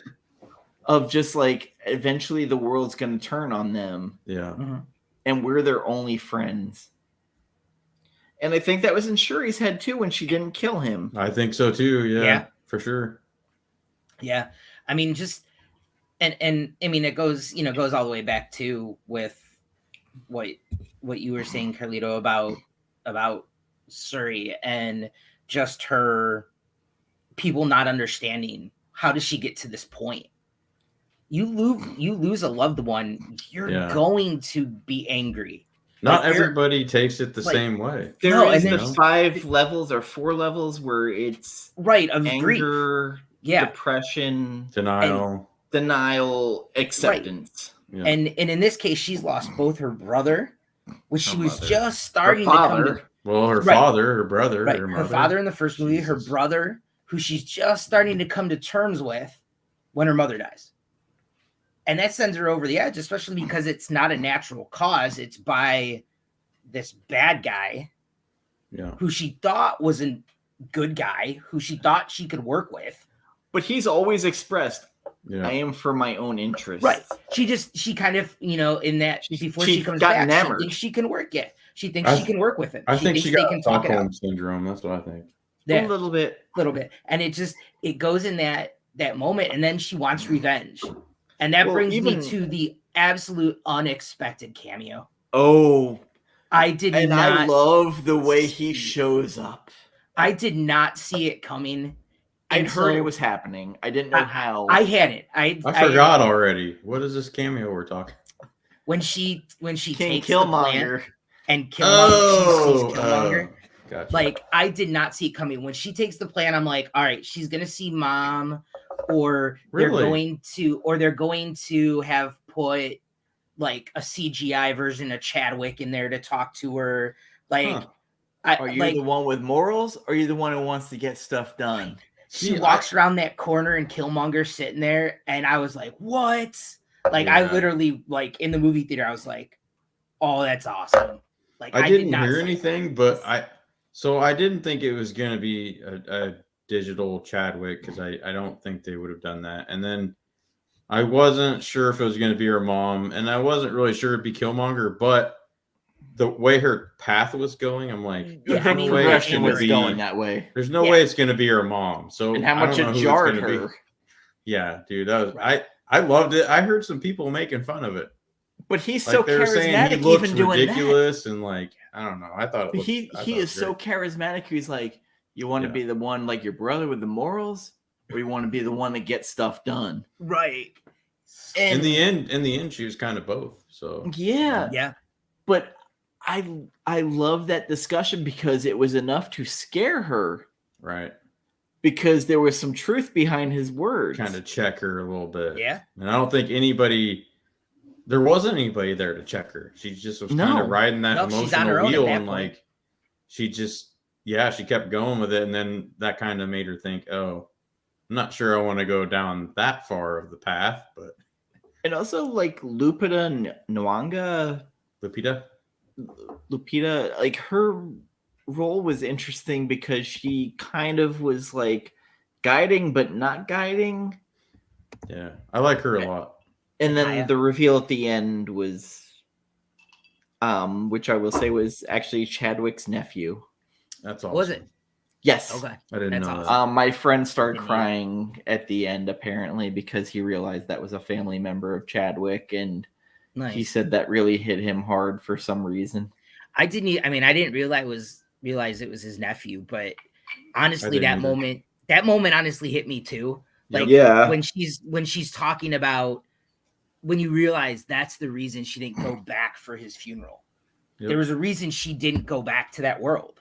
Well, I had heard rumors that Dr. Doom was supposed to show up in one of the end credits, and where I was like, well, fuck. Right. Yeah, no, we didn't get that. No. I think Namor and Black Panther will definitely need to team up for that one. So. Yeah. But yeah, that moment was pretty powerful too. It was heavy, especially when he goes, "Oh no, Toussaint's my Haitian name." Yeah. Yeah. And dude, it was like, God, I can't wait till that comes out. It was a solid movie. Are there pacing issues I wish they would have fixed a little bit. Yeah. Because I will say this, a bad thing for me is when I start checking my watch during a movie. Oh, It you was were a getting long that? movie. Oh, I hate did that. check my watch during the My movie. brother does that shit. It drives me nuts. But I do it rarely, so Yeah. usually that's when I know like a movie's going a little too long. That sucks. Yeah, they probably could have cut a little bit here or there to get it down a little bit. But I said that about the Batman. There was way too much fucking motorcycle riding at the end. The Batman, as much as I liked it, like It was bloated. it was bloated. I didn't need to keep seeing Batman through the raindrops, through the car windshield, into the puddle on the ground. Like, I get it. I'm an art dude. I totally get the art look of it, but I don't need that in my Batman movie. I'm gonna need some more scotch if I'm gonna discuss the Batman. I love the fact that they sat there and kind of romanced David Fincher's Seven. David Fincher's Seven is a fucking masterpiece. I do like that about the film. I will say that. And I will say this: the guy playing the Riddler, Paul Dano, did a wonderful job. Being the Joker without being the Joker. I mean, I liked him up until the final thing. I think that kind of whole scene kind of lost him for me. For a good chunk of the movie, he was John Doe from Seven. Yeah. Yep. And good way to put it. Look, I don't care how much the director says that Seven didn't inspire him. Oh, bullshit. Seven. Bullshit. Yeah. I've never really thought about that till you said it, but you're right. Bullshit. Yeah. So Ryan Coogler, I will say, marches at a beat of his own path. He does. And I love that. I love that about him, and I can't wait to see where he stretches his wings next. Do we know, is he in charge of the Wakanda show that they're working on? I would hope so, at least as an executive producer. Right. I want to see him do a third Black Panther movie. There is a chance. I mean, he did back out of doing Creed 3. Michael B. Jordan, it's his first directorial debut. So, like, right. I could see Michael B. Jordan being involved in the Wakanda show. Yeah. That'd be cool. Because I would love to see more about his father. Yeah. Because that was a fascinating story about his father going to America and saying, all these people are being underfoot. Why are we not doing more? And again, this is more of the reasons of why Killmonger was what makes him what he is. There is such subtle discussion about racism in that movie that if you're not listening, you're not picking up because it's that fucking subtle. Right. Yeah, that first one, man, that script is just so tight. And again, Nate Moore, so tight. Yeah, he did both movies. Yeah, and Namor too in the second one. But I will say, I will give you overall the second one. There's probably some stuff that could have been chopped here or there. But I was entertained. It was just one of those things where, like, I kind of looked at my watch and I was sometimes, occasionally, mostly it's Nolan movies, but in this case, it's this one. I get enamored with enjoying it so much that I kind of leave my critical head, and I'm like, oh no, But I will say, like, Robert Rodriguez, the Alita Battle Angel, is a movie that I love so much, and I kind of overlook some of the faults. And there's faults in every movie. Like, there's no. I don't think there's a perfect movie. There's near perfect, but I've never seen a perfect. But my big thing is, am I entertained by the time I walk out? Right. Mm-hmm. And that is the biggest thing for me. Like, what do I feel when I walk out? Right. Blade Runner, long ass fucking movie. Rutger Hauer gives that speech at the end. I'm fucking ready to bawl. Yep. And again, you need the actors to pull that shit off. Yeah. Right. I think with this movie, along with all the Marvel stuff we've been getting lately, I think we're at the point where hopefully everyone's starting to really understand it, is that comics are such a thing that superheroes don't have to just be superheroes, right? We get Westerns, we get sci-fi, we get horror, we get love stories, we get all comedy, right? I feel like that's what this phase of Marvel has really been trying to do. That I don't know if everybody's understood that, but like, you know, Doctor Strange was a horror movie. It's not what I expected going into it, but when I stepped away from what my expectation was for that movie and looked at it for what it was, I went, dude, this movie was sweet. It's Sam Raimi. You don't hire Sam Raimi to do bullshit. Right. Yeah. Right. It's so good. And then when you look at like Miss Marvel, it's a coming Eternals of age was the weird story. one. Eternals was the weird one. You look at Miss Marvel, it's a coming of age story about this girl not only getting her powers, but becoming a young woman. Like, and you get She-Hulk, which is a comedy. Thor was technically a comedy. Hawkeye's my favorite. Hawkeye's a straight up like family drama. It's about family and the love of family. Like Black Widow, weirdly the same way though. Yeah, I mean, and that's what we're getting. We're getting these different things now, and I feel like this movie, like some people might have gone into it wanting that just action-packed, I think superhero movie, and it's really its heart is all about that emotion of losing someone and it's how about that the journey of loss. How and how to handle that, and just that idea, and like it's one of those things that when you open your mind to that, a comic book movie doesn't have to just be superheroes battling each other. Right. That we can start getting this other stuff. I think people will start to appreciate the differences we're seeing now. Well, yeah, also, I agree, man. I would start the argument of, is the villain really the villain? Yeah. Because both Black Panther movies, is Namor a bad guy? Is Killmonger a bad guy? Is Zemo really a bad guy even? Yeah. Right? They're all dealing with grief because of shit that happened because of these other things happening. Right. Where their history created what they are. Right. Even Thanos, to a degree, you know, the world's overpopulated. Fuck it, let's kill it, half of it.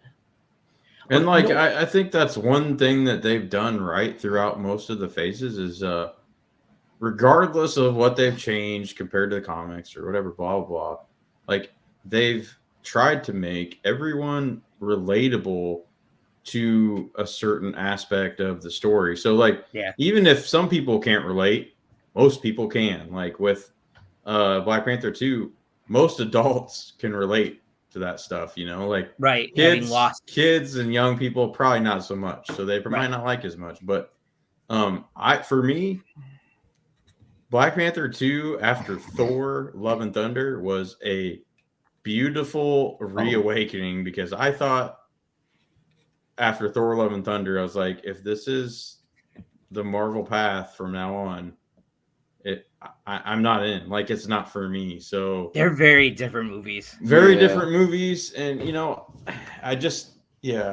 know you said it was a comedy. Yeah. None of the jokes in Thor Love and Thunder landed for me. Like, it felt more like a tragedy. I guess different generations. I guess it depends too. Are you a Taika Waititi fan? I'm kind of in the middle. Like, see, I find him hilarious. So for me, I loved that movie. I thought it was hilarious. But it tried to be serious at times, which is did. And did it though? I mean, I guess sort of. I don't know. My biggest takeaway with that again is they kill the bad guy. Yeah. Gore could have been an amazing character to keep around. Yeah, and Christian Bale played his heart out in that film. And that moment, the moment I keep going back to with Gore is when the kids are in the cage. And he pops up and has the little worm and he rips its head off and they all scream. And he's like, what? You liked it when he did it? That whole moment, if you watch it, you look at it and go, oh my God, Christian Bale would make one of the best Jokers we've ever seen. If you watch just that scene. I didn't even think about that. That scene is straight Joker, like his reaction to the kids. Holy shit. And I go, oh, dude, put him in the new Batman movie as Joker. He can be the only guy that's ever played Batman and Joker. That would be crazy. Like, it would be awesome. So yeah, wow. Just watch that scene. If you go back, if you don't like the movie, don't worry about it. Go back and watch just that little scene, and you go, oh my God, it's the Joker in the middle of a Thor movie. Even though I didn't like it, unfortunately, I'm probably going to buy it because I'm a completist and I have the first Thor Gotta have them movies, all. so I gotta have this one too. But Right. yeah, I just, dude, this stuff, Infinity War, Civil War, that's me. So that's me in the MCU, and like, and you know, surprisingly, actually, Ant-Man too, I really liked a lot, which I didn't expect. That was good. But Thor: Love and Thunder is just a huge miss, Not and true. I'm half and half. I'm like 50-50. I like Taika Waititi as a person, and I like his humor, and I like when he talks and stuff, and I like most of his stuff that he does. What We Do in the Shadows is awesome. But some of it That's just funny. like doesn't hit me. So I think, I don't know. And everybody's always like, "Oh, you need to watch What We Do in the Shadows." I'm like, I gotta be honest, I just don't think it's for me. And maybe I could try it out, but I just It's I worth don't a see try. it. It's funny. I gotta don't see ask, like, what is your number one MCU movie? You asking me? Everybody. Justin, you can go first, man. You know, it's hard to say, but this is gonna sound really weird. Guardians of the Galaxy. It's a fun movie. The very first like one, that. because it was so out of the blue, so unexpected. It's characters you never would have expected to ever get. I didn't know what to think going into that movie. Like, I'm like, I don't know what it's gonna be. I don't know what it's gonna be like. And like, I came out of that movie and just went from start to finish. That movie was fun. Everything about that movie was fun. Like, I just went into it and went like, it was like the first time I had opened up a comic book and was just like, dude, I want to read it again. Like, and so that was a movie I just wanted to watch again. After that, Infinity Wars and Endgame together, just so good. I still like get chills. The end of Infinity War, where Cap is America's like, Avengers assemble, and they start coming out of like. Well, even the end of Infinity War, where he's like, "Oh God," and it's ending on that grim. Dude. Yeah, like that together, like. In my non-surprise, that's my other like big one. That's just such an amazing 2-movie set that you go through this like emotional roller coaster with. I gotta say that was peak movie theater experience. Oh, absolutely. Well, Endgame was pretty close, and it was pre-COVID still, so you know movie theaters were bigger then. But so, fuck, man, it's hard. I mean, my gut's telling me to say Iron Man because that's where my heart is. That was the very first one, you know, and whatnot. But if I had to put on my logical hat and say which one do I think is the best, overall, God, yeah, I think Infinity War just knocked it out of the park. Just start to finish. I mean, it's got plenty of action, plenty of wit.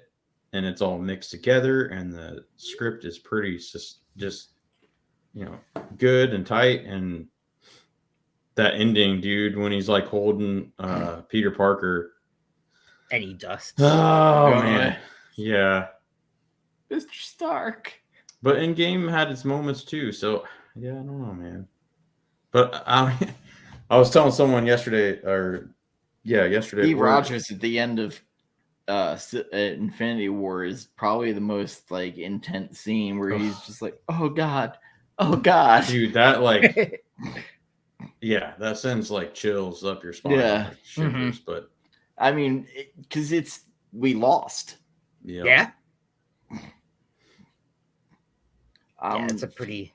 For me, it's Winter Soldier all day. That is my favorite movie. Gora's not an MCU movie, but technically it's not an MCU Marvel movie. Fuck, I will say, God, that one's in my Logan. top 3. So Logan had the best trailer. Ooh, that trailer with that Johnny Cash song. Oh my! That's the most watched trailer I've ever watched ever. I think I used to watch that every day until it came out. But Winter Soldier was French Connection for me. Like, it was just, you have Robert Redford in a fucking MCU movie, and the whole Bucky shit. Like, and every time he came on, he had that sting that came on, that screeching music. Yeah. there was something to that movie. Like there was intrigue, there was espionage. I loved it. It was almost a Bond movie. You know what? And just on a weird side note, I drive that part of the freeway where he flips that car, like probably once a week. Well, awesome. Even the elevator scene where he's like, before we begin, it's one of the most badass like prequels to a scene. And seeing Brock Rumlow and George St. Pierre is Batroc the Leaper at the beginning of this movie. Right. And you know what? The cool thing was at that time too, they actually connected it to Agents of S.H.I.E.L.D. Yeah, but it was a solid like front to back movie. Like, I don't think there's any dead air in that goddamn movie. Like, barely any. No, there's not. I need to go back and so I was saying the other day at work, I was telling this guy, I'm like, man, I need to go back and rewatch them chronologically and then also rate them as I go because. But we talked about Civil War and like Zemo. Dude, I think was the first solid villain. Yeah, because you didn't know he was the villain. Yeah, I disagree. I think Ultron was the first solid villain. But, well, Ultron. Okay, so like he was kind of a caricature a little bit, but like the first thing I saw when I saw Age of Ultron, he wasn't human, so you can't really relate to that. Well, no, but I started thinking of Less Than Zero, and I was like, oh god, Ultron's gonna end up fucking Iron Man. Because if you've seen Less Than Zero, I'm lost, so I haven't. Oh, so the actor who plays Ultron was in it, who was also Red in Red Reddington. Yes, Blacklist. I love that Blacklist. So he basically is pimping out Robert Downey Jr. in it to pay back his this coke must have debt. been an 80s movie or something. It was very much an 80s movie. Jesus. But he's like telling Robert Downey Jr. is like, you're gonna do some cool stuff. You're gonna earn some money for me and doing some cool stuff. And like someone walks in on him getting basically ass raped. Oh god. Doing some cool stuff. Cool stuff. Cool money. So was Winter Soldier your number one, Dan? Is that your number one? Winter Soldier is 100% my number one, and my number two is where it gets messy, because Infinity War is fucking great, but also Black Panther Part 1 is really good. So 2 and 3 could be interchanged for me because they're totally different movies. Black Panther is more of a middle top 10. Doesn't quite make the top 5. It's a character movie. Because even I can make arguments for scenes from Far From No Way Home or Far From Home. No Way Home or Homecoming. The first one. Because that scene before the prom or Homecoming with Michael Keaton in the car. Michael Keaton is such a fucking menacing Michael Keaton. So good. And I can make an argument for just that scene making that movie because it's so uncomfortable. Yeah, that's the thing. You said Killmonger was the first legit villain. What about Vulture? I mean, come on. Yeah. Was Killmonger before Vulture or after? No, Vulture was before Killmonger, I think. Michael Keaton was great. Homecoming was before 2018, I think, wasn't it? Yeah, I think so. Yeah, so Black Panther. Yeah, it had to be because it was before. Yeah. Civil War and then Homecoming and then Black Panther, I think. Right. Because there were some really good scenes in Homecoming, and again, that scene where he just all of a sudden lays everything on the table for Peter. Right. Fucking great. From the moment he opens the door and Peter is looking at him in the face, like, oh my God, my date's father is the Vulture. Yeah. Like that you just feel it. You just feel that tension. Is that a Pepsi? It is. So going back to Gore's comment there about Logan, made me think of, I really, really, really would love to see them bring Daphne Keane back as X-23. Oh yes, 100%. So if not her, I'm on board. Amber Midthunder from Prey. I would like to see her be Danny. Ooh, That would be good also, because Yeah. I love Prey, and Amber She was Midthunder good was in so badass in that role. Yes. I think they should keep Daphne Keane though. And plus, she's gonna be what, like 18 at least by now. she's at least, yeah. Because she's just finishing up his Dark Materials. So, But she'd be the perfect like age to I For agree, Weapon yeah, X. for sure. Weapon X, and she could stay that for quite a while. Or maybe they make her just Wolverine going into the Ooh. new into the new universe. version. Maybe she Yeah. could make a cameo in Deadpool 3. Hey, there you go. Yeah. There you go. That'd be a little weird, but be cool. But yeah, Amber Mindthunder, I Logan- think, would be perfect as Danny. Logan was one of those movies that was long, and I didn't feel a dead space in that whole movie. Oh, I was gonna say, it doesn't feel long. It moves pretty good. So, I have not seen it yet, Bobby. It's on my list to I see, have though. seen Smile. dude, is that Good? out on digital? It yet? is. Yes. Okay. I want to Yeah. watch that. So, Think that it is. Oh God, what the fuck was that movie with the spiritual STD? It follows. It Follows. Yeah. It Follows, but with a creepy smile. That's awesome. Love it already. I it dug sold it. Me. It was different. It's like It Follows in the Ring. Not so much the Ring, but a little bit. Well, I mean, that video is kind of contagious, right? Yeah. But it had It Follows vibes definitely, and Sweet. I watched Pearl, the prequel to X, Oh God, and yeah. it's I haven't the even seen weirdest either. trilogy ever made, with the third part not made yet. It's the what? The best. It's so X was a movie that came out. It's basically Texas Chainsaw Massacre, but with people going to try and make a porn and I saw it. the Dead South. Yeah. Pearl is a prequel to it, and there's gonna be a third movie. Is that a prequel to Pearl? Yes. Oh God. So they're going backwards in time. Terrifier 2 has come out, which is even more gruesome than part 1. So if you don't like creepy clowns, stay away from that movie. Creepy clowns. I shouldn't laugh. I had a friend in high school that actually. Oh no, had the first movie they cut a girl that from phobia or vagina whatever. down to the sternum Awesome. I and guess. showed it. All right. That reminds me of one of the Hostels where they showed this guy getting his junk cut off. Oh yeah, yeah. And I just like immediately was like, ugh, I can't watch this. Whew. I did want to take a moment also. I saw today that a member of the community passed away. Oh, He followed us. I don't think he really popped up into most of our streams, but he was a huge friend of Manny, our friend Tomorrow Cinema, and his group. John Thomas passed away from cancer, and I just want to take a moment to kind of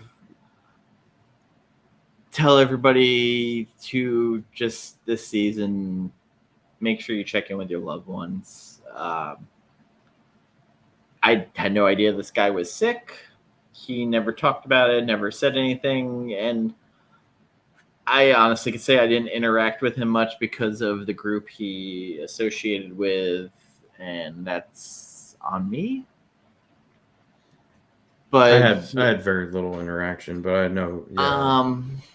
There's a lot of people who were very involved with him and knew him well, so I want to take a moment to at least tell everybody that he passed and that our thoughts and prayers go out with his family. And I know this is a tough season for everyone, so if you're struggling, feel like you're struggling, just reach out to people that you might know, or even maybe not know that well, that might be sympathetic to you. Hell, reach out it's to rough. me. I don't care. There's a good bunch of us who've lost family and have dealt with it and have to deal with the being alone during the holidays. So there's someone out there at least to listen to you, feel for you. I might do something for Christmas. Just might be a drinking show. It might be, I don't know what it is, but everybody's welcome to join and just kind of hang out. Well, I was not going to do any more shows for 6 months, but I will be there for your Christmas. 6 months? Yeah. Well, that's news. Yeah, I didn't mean to drop that on you, on the stream. I figured, well, I thought maybe we had talked and you were going to kind of take a break too, but maybe you didn't mean 6 months. I don't know. No, not like that. I figured, I was thinking tonight, like, it might not end up being that long, but if it does, like, I don't know, maybe you could have like a different guest each month while I'm gone. And then... Yeah, I was thinking about doing Christmas, doing Violent Night. I might actually go see that. Because I feel like that would be an interesting Christmas episode for us to do. I think that would be great. That would be great. We should have Justin join us too. I may or may not be able to on Christmas, so. Well, yeah, on Christmas. But okay, well, as long as I know that ahead of time, I can kind of deal with it. I'm probably gonna be doing a lot of solo shows. Oh, for sure. I figured. Well, my schedule changing pretty soon. So. They're actually allowing me back on to day shift. Oh. Is that happy yes or after 3 years? Oh no, I was threatened. Yes, I was threatened already. That should anything happen between me and the other person, that I will be fired. So she's still there then? Oh God, yeah. Oh man. But they need to make sure I knew.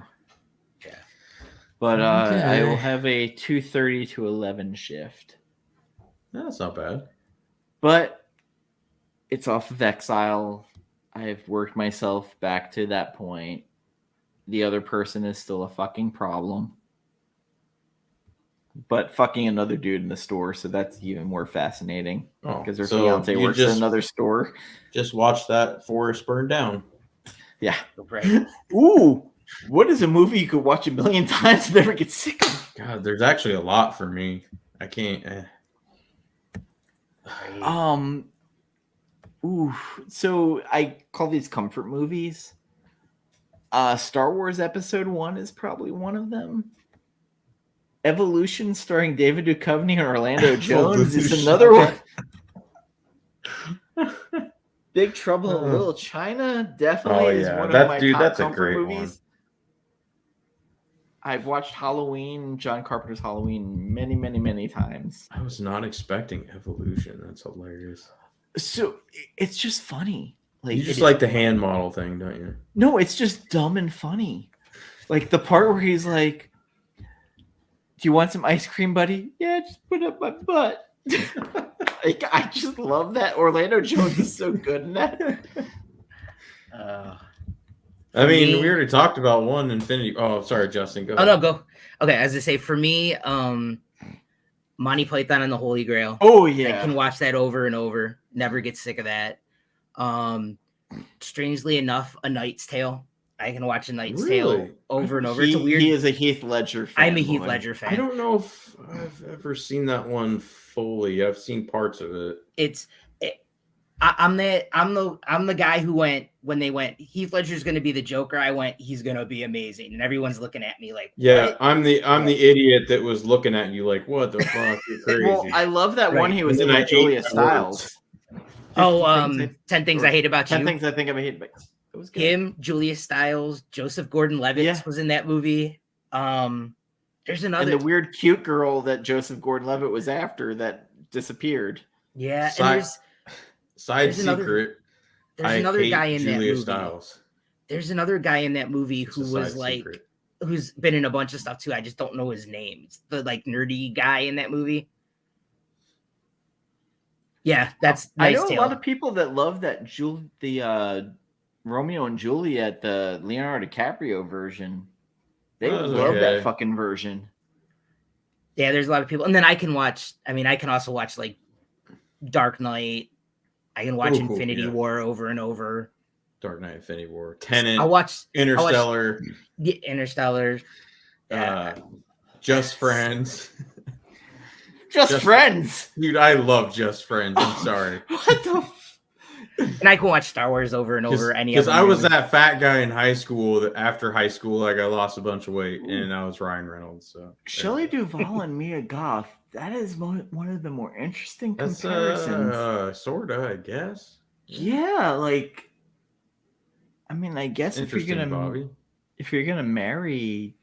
the kid from oh god, what the fuck is that kid's name from Transformers? Oh, Shia LaBeouf. Shia Shia LaBeouf. Like, she's married to him and had a kid with him.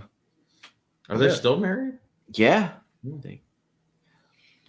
Props to her, and props to him for getting his life back on track. I saw him on an interview with Shane from The Walking Dead, a podcast or whatever. That was an interesting interview. So, Evil Dead 2 is another one I can watch endlessly because it's almost a comedy. Army of Darkness. Yeah, I forgot about those. I could watch John Carpenter's The Thing. I can watch. Dude, so for me, I'm gonna go down a different path. Wedding Crashers, I could watch that every day. Yeah. Dodgeball, I can watch. Dude, I haven't seen that in a while. I need to rewatch that. Nobody makes me bleed my own blood. It wasn't Jason Bateman one of the announcers? Yes. Like, oh my god. It's a menage a trois of death. Usually have to pay triple for that. See how that plays out, Cotton. Oh man. So American Honey was a good movie with Shia LaBeouf. Like, he has good acting chops in I liked him in Lawless. I know a lot of people don't really care for that one. But Timothy Olyphant. Gary Oldman. Timothy Olyphant, I loved in Live Free or Die Hard. I thought he was okay in that. Yeah. Especially since him and Kevin Smith hated each other in real life. But I liked him in Justified the best. Justified, he's great. Even Mandalorian season 1 or 2, he was great. They're making that prequel still. I think it's in post-production now. A little mini series that's going to come out next year, I believe. So I'm excited for that.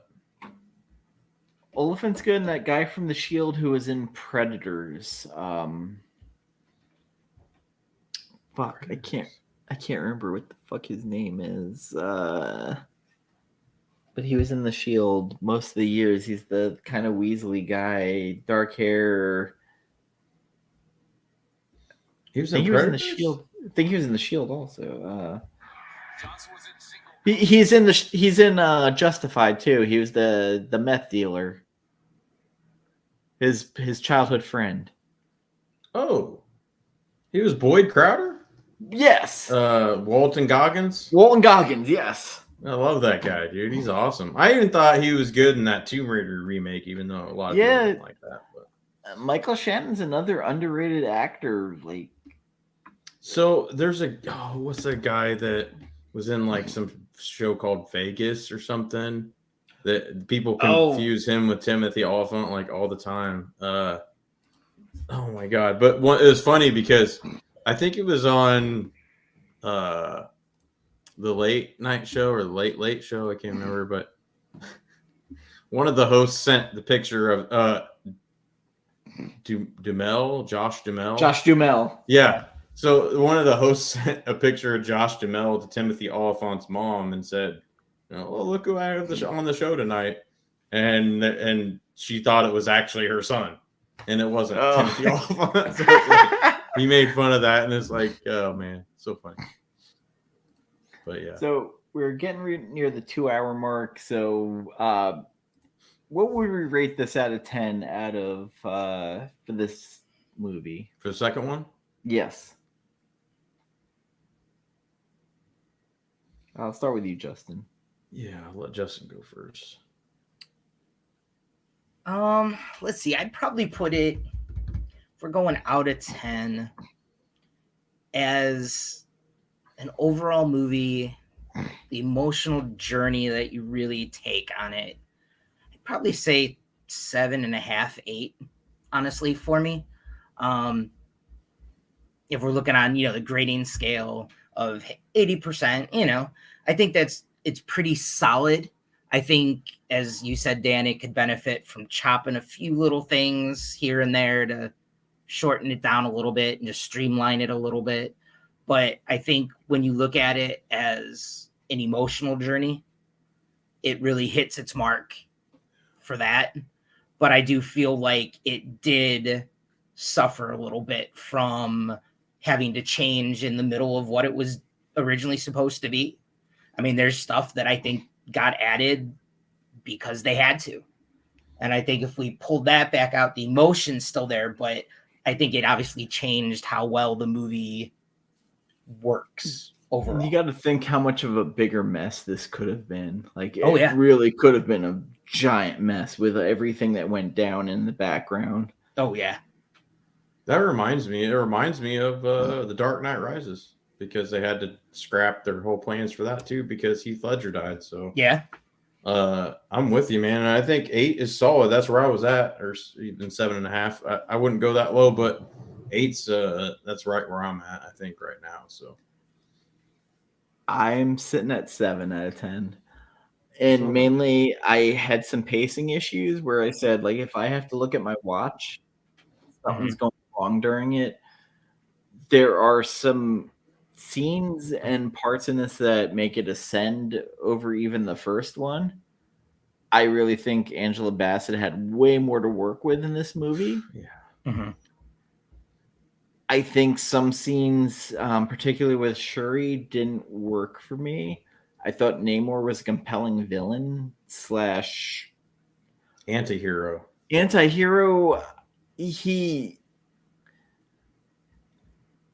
He makes it clear very early that he is in it for what's best for his people. Whether it's burning the fucking world to the ground or teaming with Wakanda and kind of making things go away. He basically keeps framing stuff as, we can do this the easy way, or we can do it the bloody way. Yeah, it all boils down to tribalism. That's what it all comes down to. Which is very much true to his character in the comics. I mean, very much he's so. Very much kind of an ass. There are some incredible set pieces, especially when you go to his world underwater. Dude, the CGI in this film, holy crap. I think it's the first thing since Infinity War to top like Thanos, and because some of the stuff in between's kind of been, I don't know, looks like they skimped on it a little bit. Yeah. But this is just wow. Like for the most of the film, I even forgot that most of it was like not real. Okoye versus Atama on that bridge, fucking great scene. Yeah. Because that minute she cuts his fucking cheek, yeah, he starts going ham. And I can't understate enough or overstate how much Angela Bassett should be, and probably won't be, nominated for an award, because this is a superhero movie. If she doesn't get supporting actress, it's a fucking crime. You know, they said that about Heath Ledger though too, so yeah. But I think what she's doing is way stronger, because I'm not comparing. I'm just saying, like, as far as Oscar wise or whatever. Yeah, the emotion she has. She needs to be nominated for. Nominated would be enough for me. If she won it, fantastic. Yeah. But just recognize. I felt it through my bones when she was speaking, and that says so much. Where you can be in the audience, even watching a trailer, and feel the pain she is emanating from her. Yeah, it's those moments where you forget that, like, oh yeah, this is a comic book film. Right. Yeah, like you just totally just go back to your human like experience, and you're like, oh yeah, this is a comic book film. Whoops. But yeah, she just is so great at that, man. So like that would be Candy, Bobby. Is it drug addict? Oh, I'm pretty sure that's Candy. I liked him in The Patriot.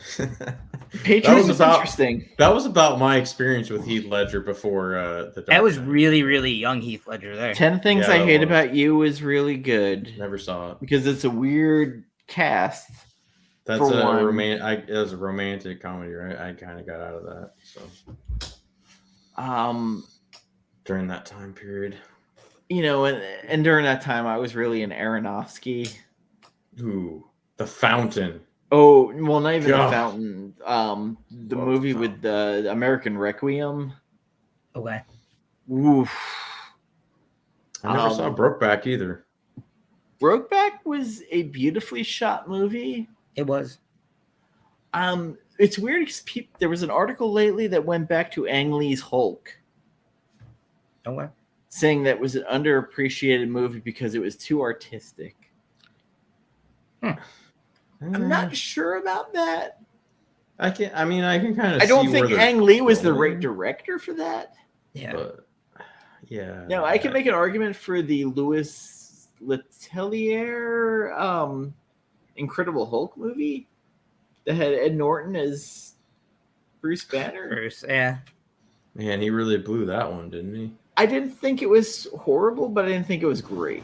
No, I mean Edward Norton blew that role of. Well, Ed Norton apparently had huge arguments with artistic direction of that movie and basically got himself fired. Pretty much, yeah. But Ed Norton's kind of that asshole that I kind of want in those roles because he's very opinionated. I guess he's the version of film that CM Punk is to wrestling. I like and respect Norton, but I do think the Hulk thing was kind of one of his biggest mistakes he's made. But, I mean, in hindsight, though, I think Mark Ruffalo is probably better anyway. Mark Ruffalo is a great actor. Like, he's been in a lot of good stuff. Ed Norton still, to me, I think Kingdom of Heaven might be his best role as the Leper King. Besides American History X, which is hard as fuck to watch. I don't think I'll ever watch that again, but holy shit, that sat with me. It's a powerful movie. Yeah, and there's a lot of movies I can't watch again. I will watch Schindler's List. I've watched once. I will never watch again. Can't watch that again. Gone with the Wind's another one. I watched once. I'll never watch it again. See, my dad made me watch that every year as a kid, but I'll never watch it on my own ever again. To Kill a Mockingbird is one I had to watch in school after reading the book, and probably had the opposite reaction that my teacher wanted, where I was like, "Man, fucking Gregory Peck is magic in this." I wouldn't say I hate it, but it's my least favorite of the horror genres. Body torture movies, so there are ones that serve a purpose. Yeah. Martyrs is one that I will say served a purpose. I will never fucking watch it again. I made it through the first one. I will never watch it again. That one that was a Netflix movie about the thing of food that like went down each level. God, that was so good. I don't think I even saw that one. I don't think I've seen that one. God damn it. I got to get the title of that before we leave. There was a movie that James Gunn did that I'm on the fence because it's funny, but it's body horror and sometimes it gets a little much. Slither. Oh, I've seen Slither. Yeah. Very good horror movie, but it can be problematic. Yes. The platform. To go back and answer your question way up there, Bobby, yeah, I've seen all of Heath's stuff. Even Idle Hands, which was his first movie. Idle Hands is okay. That is a criminally underrated movie. Even Seth Green is good in that movie. Mm-hmm. I saw This Light and I was like, man, forget it. That's too far. Idle Hands was fun because that was Devon Sawa very much prior to being in Eminem's Stand. Oh, The Platform. You never saw The Platform? Oh my God. Oh, that's a must watch. Yeah, Bobby got it too. I just was searching it up. The Platform. Holy shit, dude. You said it's on Netflix? It was. I haven't had Netflix since July. I finally canceled it after like 12 years, but they just put Bullet Train on there, so I'm probably gonna watch that this weekend. Bullet Train, huh? I don't think I would like that. That's another one. I'm kind of weird about it because Brad Pitt and then Anna de Armas and then Bad Bunny's in Anna it. de Armas. It is looks in it? interesting. Yeah. Oh, maybe I'll check it out. Yeah, Anna de Armas. Ever since Blade Runner 2049. Actually, I was ever since Knock Knock. Oh, you watched Knock Knock finally? Dude, I saw that was one of the. Maybe that was someone else who hadn't seen Yeah, Knock that was someone Knock, else because I actually went out and hunted that down on because it was Anna de Blu-ray. Armas with because Netflix the took wife- it off, and then I'm like, oh god, it was this the movie's wife gonna of be canceled, so I better check it, buy it somewhere. the wife of the shithead director. Oh yeah, she's all right. Yeah, Anna de Armas. I mean, Yeah, Anna Ben de Affleck Armas. knew what was going on. Keanu. I mean, Yeah, I like how Keanu's always in these I need weird to see roles of Barbarian, like, for sure. whoa, these two girls are at my house wanting to. dude, fuck he me." like played. Whoa. He played like a normal guy, pretty good. I liked it. Barbarian was awesome. I need to watch Yeah, I that. enjoyed it. So Justin Long is one of those like actors who he's not a star. He's not He even a kinda character disappeared actor. for a while, didn't he? He kind of just shows up. Yeah. The thing about that movie is it felt like it was two movies. Like A little bit. you get that first half, and then all of a sudden Justin Long shows up, and you're like, "Why are we restarting the movie?" Like, and then all of a sudden you're like, "Oh, okay, now I get it." The Northman also kind of felt like that, where like it was one movie and the end happens, and I was like, well, what the fuck? Is that the Momoa one? No, that's the guy who was from True Blood. Skarsgård, Yeah. Okay. where he's Yeah, playing the Norse and has this huge fight at the end. Alexander Skarsgård. Skarsgård, yeah. Yeah. It reminded me a lot of the 13th Warrior, which is one of those movies that I would say is a guilty pleasure movie, because there's no fucking reason that oh god, the guy from Desperado should be in it.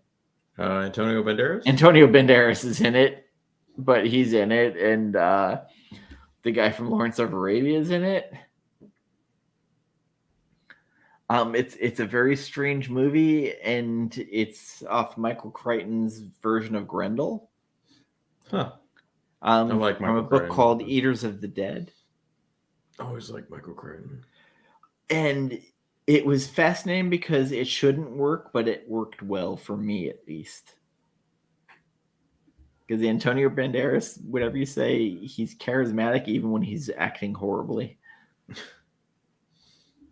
Yeah. No other way to put that. That's good.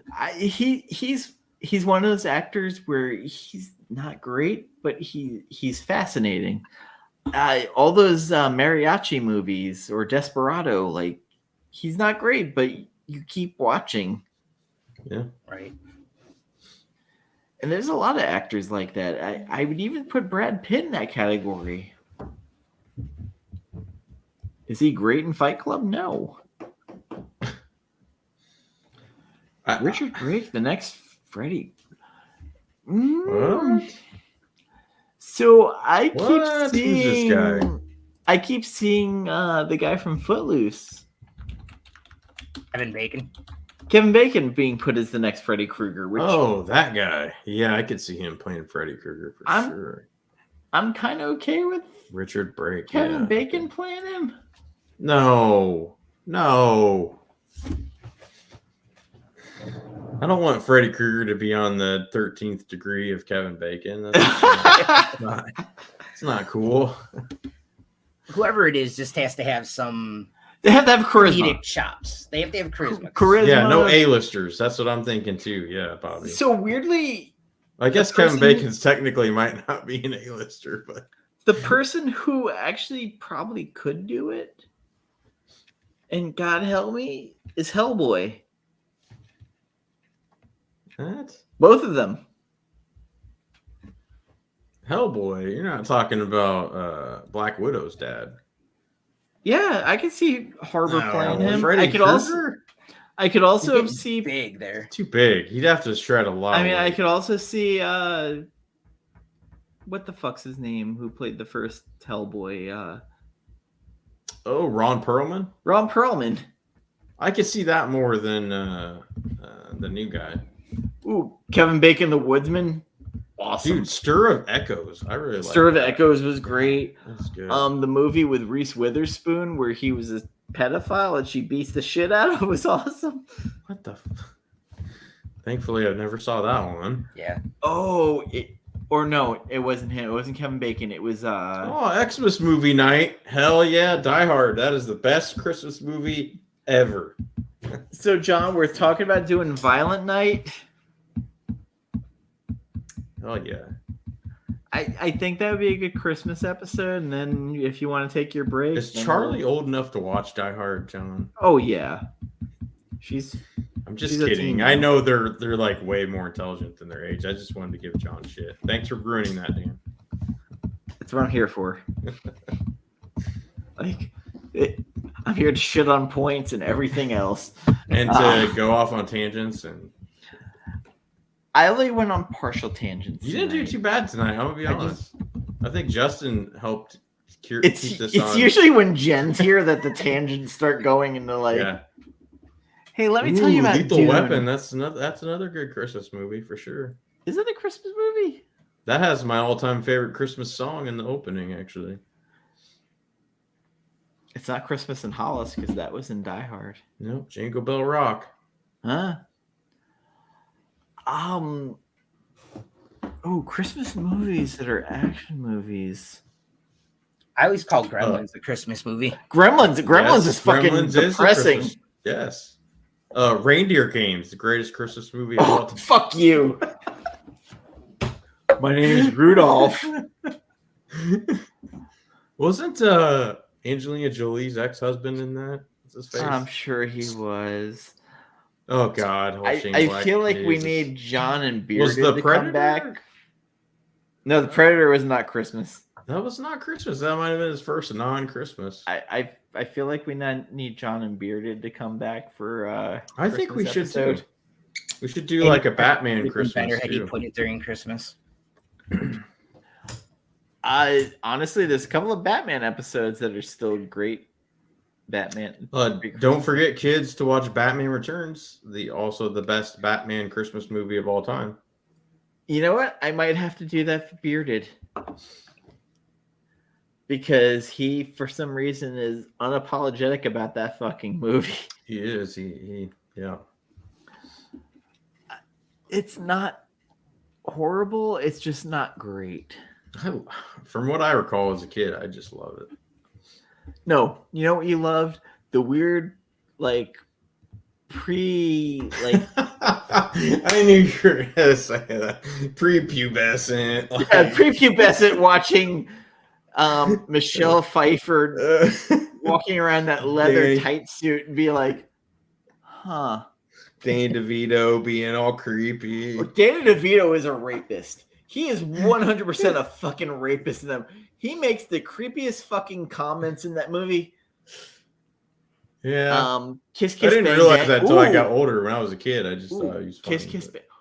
Last Oh, I have Kiss, Kiss, I Bang, have not Bang. watched the last Ooh, Iron Boy Man Scout 3. novel. You can skip Iron Man 3. Last Boy Scout, I like that one. How Long Kiss dare you? Goodnight. The fucking Mandarin's awesome in Iron Man 3. Iron Man 3 is... Last Boy Scout where Damon Wayans is...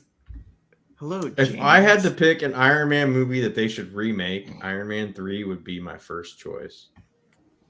Just saying. I unapologetically love that movie because That's good for you. Sir Mandarin. Good for you. I like the corrections they tried to make after they realized maybe we went a little too far. Are you trying to? Oh, good for you. Good for you. Shane Black only makes Christmas movies. That's kind of true. He only does. The Predator was not a Christmas movie. Thank God, because that one was awful. That was terrible. Yeah. Um, I can see Predator- why Arnold looked at the script and was like, "No, thank you." Predator 1, not a Christmas movie.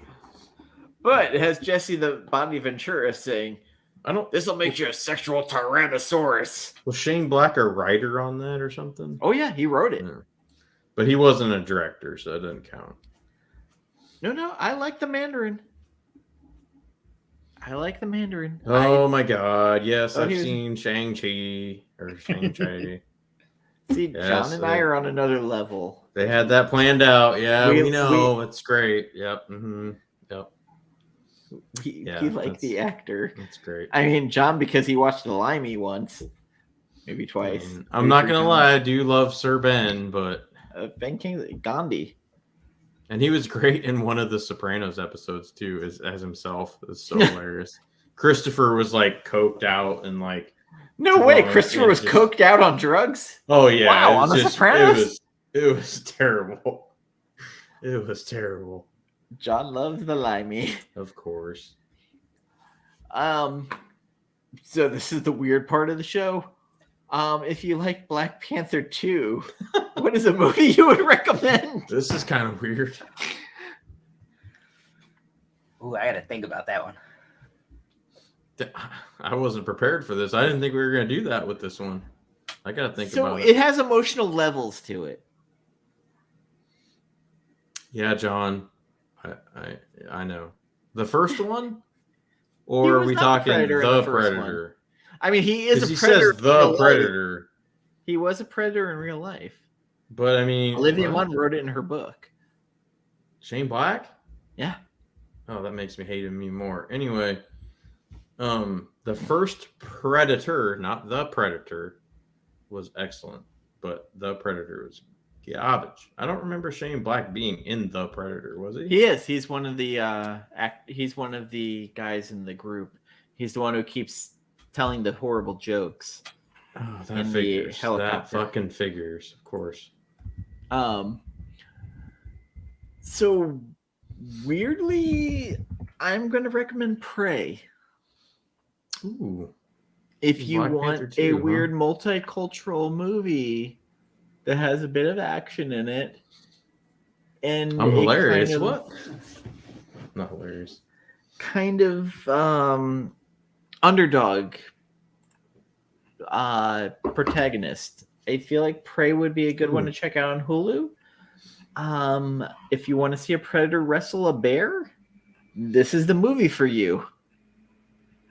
And Amber Midthunder is if Daphne Keane doesn't decide to be X-23, she is my replacement if she doesn't play Danny Moonstar in a New Mutants reboot. That is my pick. You know, I'm going to go with, if you like Black Panther 2, I actually said this in a tweet, I believe. If you liked Logan, if you liked Logan, you'll like Black Panther 2 and vice versa. If you like Black Panther 2, I think you'll like Logan if you haven't seen it. A lot of the same tones, a lot of dealing with loss. Actually. And kind of underdog female character and or just watch the Logan trailer and listen to Johnny Cash's Hurt. Yeah, or you can do that. I mean, I still have that trailer saved on a thumb drive, and I'll pop it in every now and then, just watch it. So, not gonna lie. Yeah. Justin? Man, I mean, if we're going with the superhero aspect of it, there's so many things we could go with, obviously. So I'm gonna go with the emotional side of it. If the emotion is the part that really plays to you in Black Panther 2, two movies that I would suggest that I think really deal with that idea are What Dreams May Come with Robin Williams and Cuba Gooding Jr. Cuba Jr. Yeah, it's such a emotional movie about loss and grief. So if that's the thing that, catches you in Black Panther 2, I think that would be a really good one to kind of continue that thought process and that emotional journey with. Absolutely. What's the other one? The other one I was going to say is Big Fish. I think also does a really good job of showing emotion and what it's like, what life is like dealing with stuff like that. don't know if I've seen Big Fish, to be honest. That's It's the 80s, right? Why am I No, forgetting it's his- late no, no. 90s. It's late Late 90s. 90s? Obi-Wan. Why can't I think Obi-Wan, of it's 2003. Ewan McGregor. Ewan McGregor? Yeah. Oh, yeah, And I haven't it's- seen that, dude. Isn't it the guy who did Corpse Bride? Tim? Oh, Helena Bonham Carter. Yeah, Billy Mike Gibson. Crudup. Yeah. All right, I'll have to check that out. So, God, this is weird for me to even recommend these. So we've had a lot of tragedies at schools and shootings and such, and these are movies I would recommend for people maybe see the other side of it from the family side. There's a movie called Beautiful Boy that is dealing with the parents of a school shooter and how their life would be. And then there's another movie called We Need to Talk About Kevin, I think I've heard of that. which that is with the guy playing Flash, Ezra Miller, with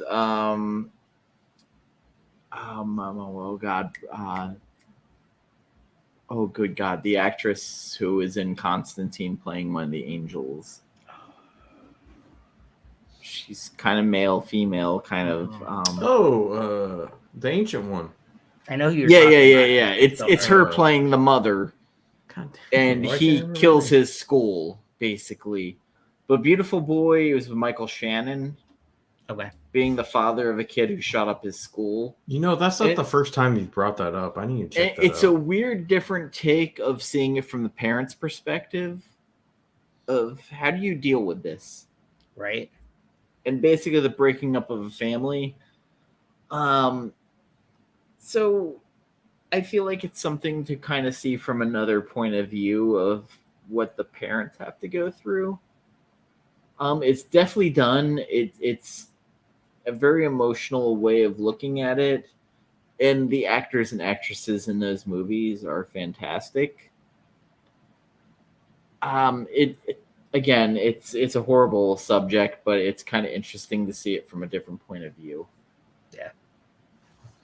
You know, piggybacking off of that, not really related to Black Panther 2, but on that same sort of similar topic, one of Denis Villeneuve's first films that he did is Canadian, Polytechnique, about the mass shooting that happened up there.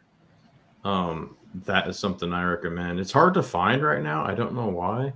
Well, what was It was the on movie? Amazon or something a couple of years ago, but now I don't know if it's anywhere. But so There's good. another movie he did, Hostages or whatever. Prisoners. Prisoners. Oh god, Ooh. I was thinking about that the other day. I need to rewatch that because that's so good. That was a It's dark. brutal but fucking movie. Hugh Jackman is unbelievable in that. And what's his face? Jake The Gyllenhaal, yeah, Jake Gyllenhaal. Yeah. the night creeper guy that did the Nightcrawler. Nightcrawler. I'd say Night Creeper, but yeah, he's really good in that too. So that one's wow, yeah. So we're at almost the 2.5 hour mark. So I feel like we're gonna have a Christmas episode, and then after that we'll figure out what's going on. After that, Dan's going solo. Probably for a little bit, I guess. Figure it out as I go. Maybe Justin will join you. Yeah, I can join Once you or from time twice. to time for sure. Yeah. Again, another family man. Yeah, dude, it is a pleasure having you on tonight, man. Thank you. I like what you added to this loose cannon dynamic. Thank you. I appreciate it. So again, this show has always been kind of very loose cannon. We kind of talk about it. We love movies and cinemas in general. If we're not on by Christmas, I think we will be. I think we're gonna try and do Violent Night because I don't know. It looks Die Hard with Santa seems entertaining, Yeah, and David Harbour also Dude, is David Harbour. entertaining. Right. I love that guy. It could also end up being a drunken episode of just open mic. We've done that before. Real quick, was he good in the Hellboy? I didn't see it. The movie in general was just script-wise bad. Okay. I can't put it on him. It just was bad. And it wasn't Guillermo, was it? Who was it? No. I think it was the husband of Mila Jovovich, the one who did the Resident Evil movies. Yeah. Okay. Paul W.S. Anderson. Yeah, you know what you're going into when you get into it. Yeah. And it had promise. It just couldn't fulfill what it wanted to do. Gotcha. All right. That's all the questions I have. Again, Guillermo del Toro is an auteur. Yeah. You know what you're getting with him. He's I'm split on his stuff too, sort of. Actually, I will recommend if anybody wants to be entertained, there is a documentary that him and Neil Gaiman did on H.P. Lovecraft that is on YouTube. That is fantastic. It's them reading his works and discussing him. And H.P. Lovecraft is one of those interesting characters because he's a xenophobe. So all of those creatures he created are actually what he considers Europeans to be as they were coming to America. Did not know that. Yeah. I didn't know that either. He lived with his mother and was afraid to leave her because his father died early from disease. So his mother basically fucked his head up that if he left the house or went around, he would get diseased and die. Wow. It's an interesting documentary, and hearing Neil Gaiman and Guillermo del Toro read his works as they're talking about it, it's fascinating. Sounds interesting. I have to look it up. It's almost a 3.5-hour documentary. Damn. But you can find it very easily. The whole thing's on YouTube, and I recommend just to get an understanding of H.P. Lovecraft, because once you find out how racist his actual work is, you read it in a whole other different way. And when you have Guillermo del Toro, a person of color, reading his work, and he's just like, oh. Yeah, I'll have to check that out. Yeah, it's kind of fascinating. And then my name shows up in the credits of a new documentary coming out that I helped crowdfund, In Search of Darkness Volume 3, which is about 80s horror. Oh, sweet. Cool. That comes out the end of December, early January. The digital crowdfunding they just sent out, but it's always weird to find my name in the credits of movies. It's only happened in Search of Darkness Part 2 and the last two the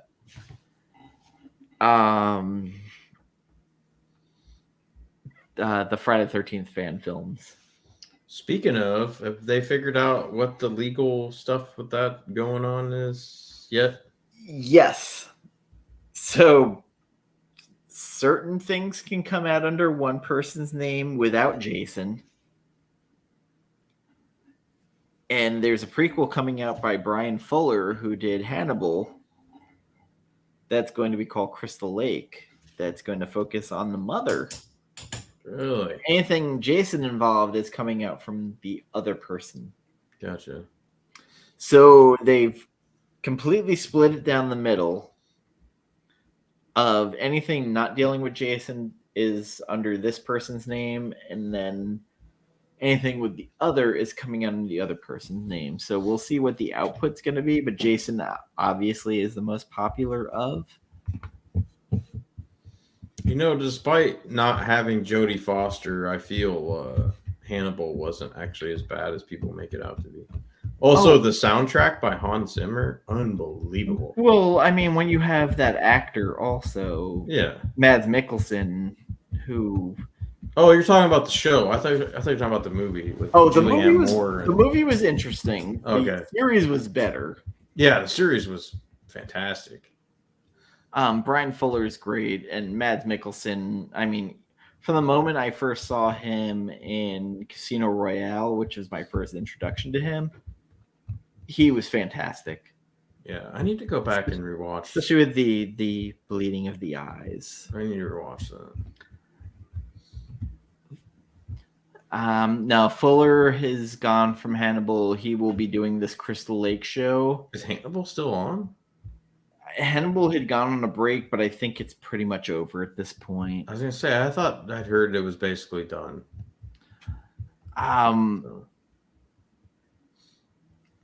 I just finally am getting around to watching the No Time to Die. It's been 2 years, but I'm finally getting a chance to watch You're it. just now watching that? Yeah, like I'm watching all of the Daniel Craig movies in a row. Okay. So I feel like that's the best way to watch it. And listen, there is no Bond girl better than Eva Green. I'll fucking fight anyone. I will fight you on that, Monica Bellucci. But we can. No, I'm talking about the Daniel Craig movies. Oh, okay. All right. That's fair. I mean, I loved the girl from Blue is the Warmest Color in But wait, Skyfall. Monica Bellucci was a Bond girl in the Daniel Craig movie, wasn't she? Was she? Yeah, it was Spectre, I think, wasn't it? Was she in Spectre? Because all I remember is the girl from Blue is the Warmest Color. I'm gonna have to Google this now, damn it. I mean, listen, Blue is the Warmest Color is a thing because that had like one of the longest lesbian scenes I've ever fucking seen in a movie. Yeah, Spectre. She was in Spectre. Oh yeah. Wow, Yeah. I don't remember her being in it. I do. I'm surprised I got that right because I'm not a huge. I do remember fan of her Craig. vividly from the Clive Owen movie Shoot 'Em Up, Oh yeah, where he that delivers and a Matrix baby. Reloaded, right? He delivers a baby in the middle of Dude. a shootout. Oh my god. For anybody who hasn't seen it, Shoot 'Em Up. It's on Tubi. That is a fun. Just Clive let your- Owen is Bugs Bunny. shut your brain down and just have fun with that one. Oh god, the guy from oh god, what the fuck is the Paul Giamatti is Yeah, Paul basically Giamatti. Elmer Fudd. It's a Bugs Bunny Elmer Fudd movie, except Have you seen it, without them Justin? actually saying- No, I've not seen it. You should probably check it out. I will. So there is a scene where they're shooting out letters on Oh a man. road sign behind them to say "fuck you," Nice. but like Paul Giamatti is straight up Elmer Fudd in this movie. Okay. Pretty much. yeah. Hunting. So like Clive Owen's eating carrots during the whole movie and even shooting his gun with a carrot at a certain point. So it really is Bugs Bunny and Elmer Fudd. Yeah, it legitimately pretty is. But he delivers a baby during a gunfight, Okay. shooting the umbilical cord with the gun, and he's sliding around in a shootout with a fucking baby. Yep. It's so ridiculous, and yet I couldn't look away. I'll have And to, it's I'll have to watch It's one of that. those things where I was like, why is Clive Owen not a bigger star? I wanted to hate it, but I just Nice. love it so much. I'll have to check that one out. Clive Owen, also Children of Men, one of the greatest art films I have seen in the last 20 years. Oh, and The International. I don't know if you've ever seen that, but I love I that. have not seen that. Mhm. It has the chick from the blonde chick from The Ring, the American version of The Ring. What's her face? Monica Potter? Naomi Watts. Naomi Watts, yes. One of you stay God, dude, it's like a espionage, like big bank / like kind of cabal, like international cabal / I don't know. I loved it. Anna de Armas. Yes, is she fucking was. She's getting her beautiful. own spin-off from that, I believe. The fact Ben Affleck was dating her at one time hurts my heart. Ben Affleck, man, just props to him. That's all Where I she gotta really say. got my attention during Blade Runner 2049 as Joy. Very underappreciated film that I She's, feel more people should watch. Yeah. All right, we are over 2 hours and 34 minutes. Shucks. This is the way the show goes, especially when we have a lot to talk about. Thank you, everybody. And just in case we don't see you during the holidays, please make sure you let your loved ones know that you care about them and check in with them. It's also a huge mental health holiday. As someone who is lost and loved and everything in between, just randomly check in with people. And if you have someone in your life that may be spending the holidays alone, go check in with them. And for people who need help, there are now star numbers you can hit or pound numbers. I don't have the numbers in front of me for mental comfort health. Fuck, I forget what the hotline Hold is. on, I got it. Hold on, because I just posted about that recently. I've lost way too many friends to self-deletion. So 988. 988. You can text or call. So I mean, Justin was with me during my really, really bad times. That I had people I could reach out to at weird times. And look, if you had to reach out to Carlito and I, it might not be your best option, but Hey, we will try to be the best we can. Even if it just needs you want to talk about movies.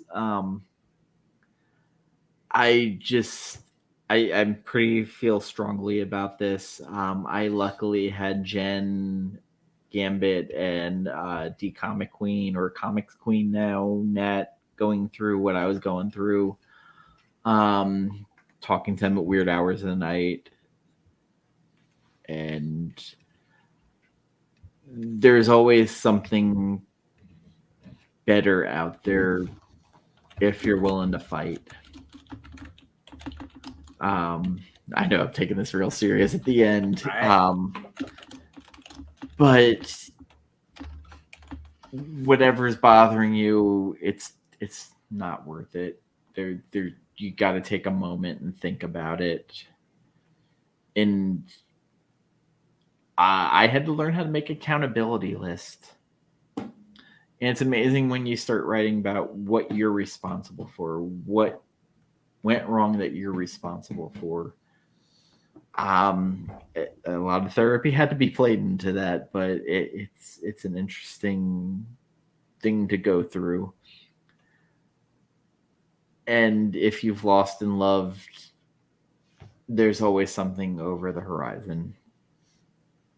I know I'm getting emotional during this, but I've struggled. I've gone through it.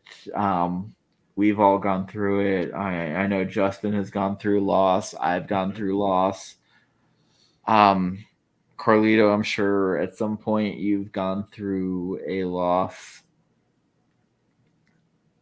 I'd love to say it's strength of character, but sometimes strength you have to build a foundation and have people there to prop you up.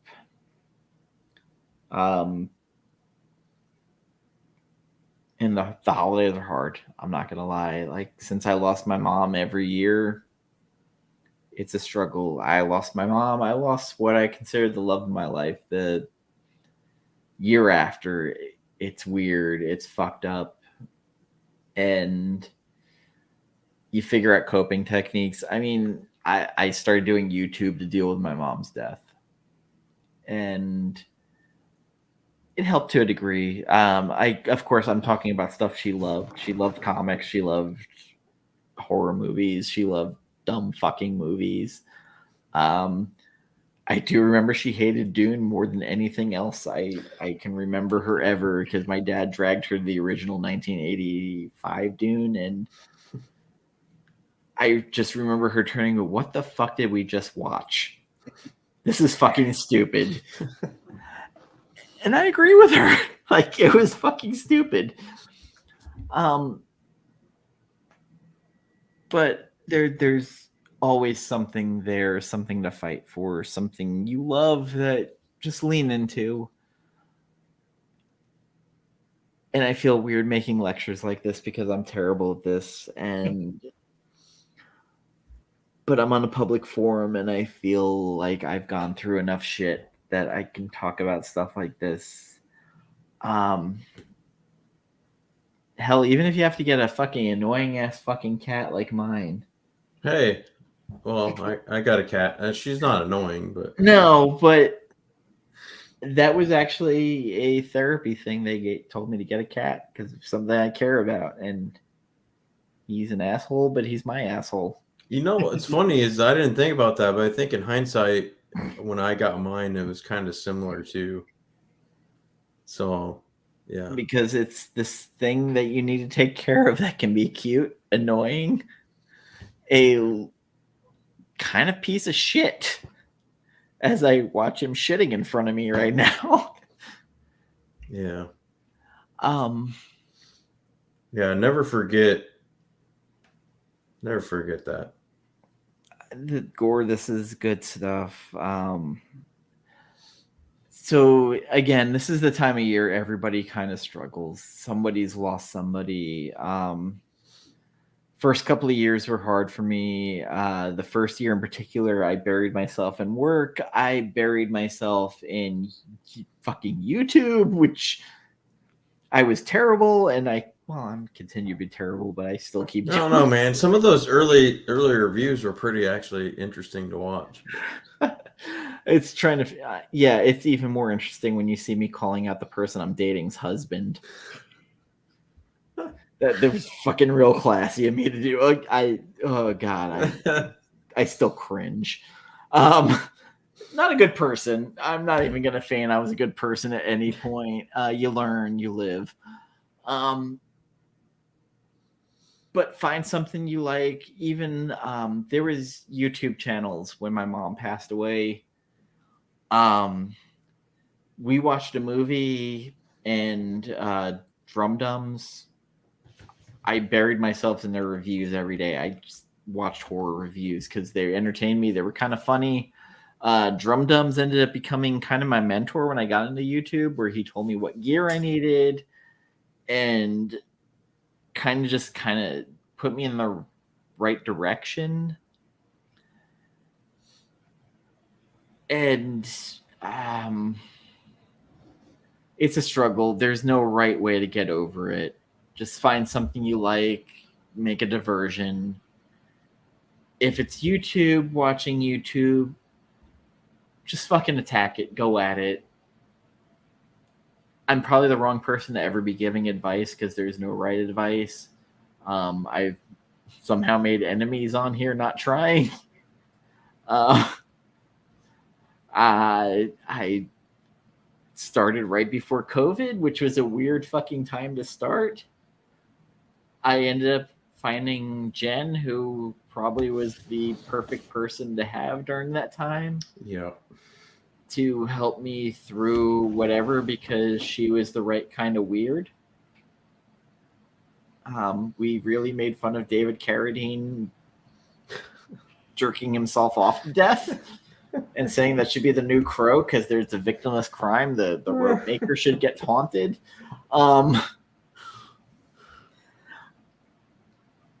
There's no right way. Oh God, I'm ranting. There's no right way, but just don't be afraid to reach out to anybody if you're struggling. I reach out constantly to people. I've reached out to Justin in weird hours where he's reached out to me seeing weird fucking Facebook posts I've made that I've regretted making. But there's so much to live for, work for, and I know it's easy saying pain's temporary, but you gotta work past it and kind of take a look at what you're responsible for and try to improve yourself. Open yourself up to more people that maybe you're not willing to at the point. I know it's gibberish right now. Fuck. Anyway, thanks for listening to my horrible TED Talk. I'm terrible at this, but if you really need to reach out, there's somebody out there for you. If I'm available and you reach out, I will try and help. I had people there for me, so I feel it's my moral responsibility to be there for those who are struggling.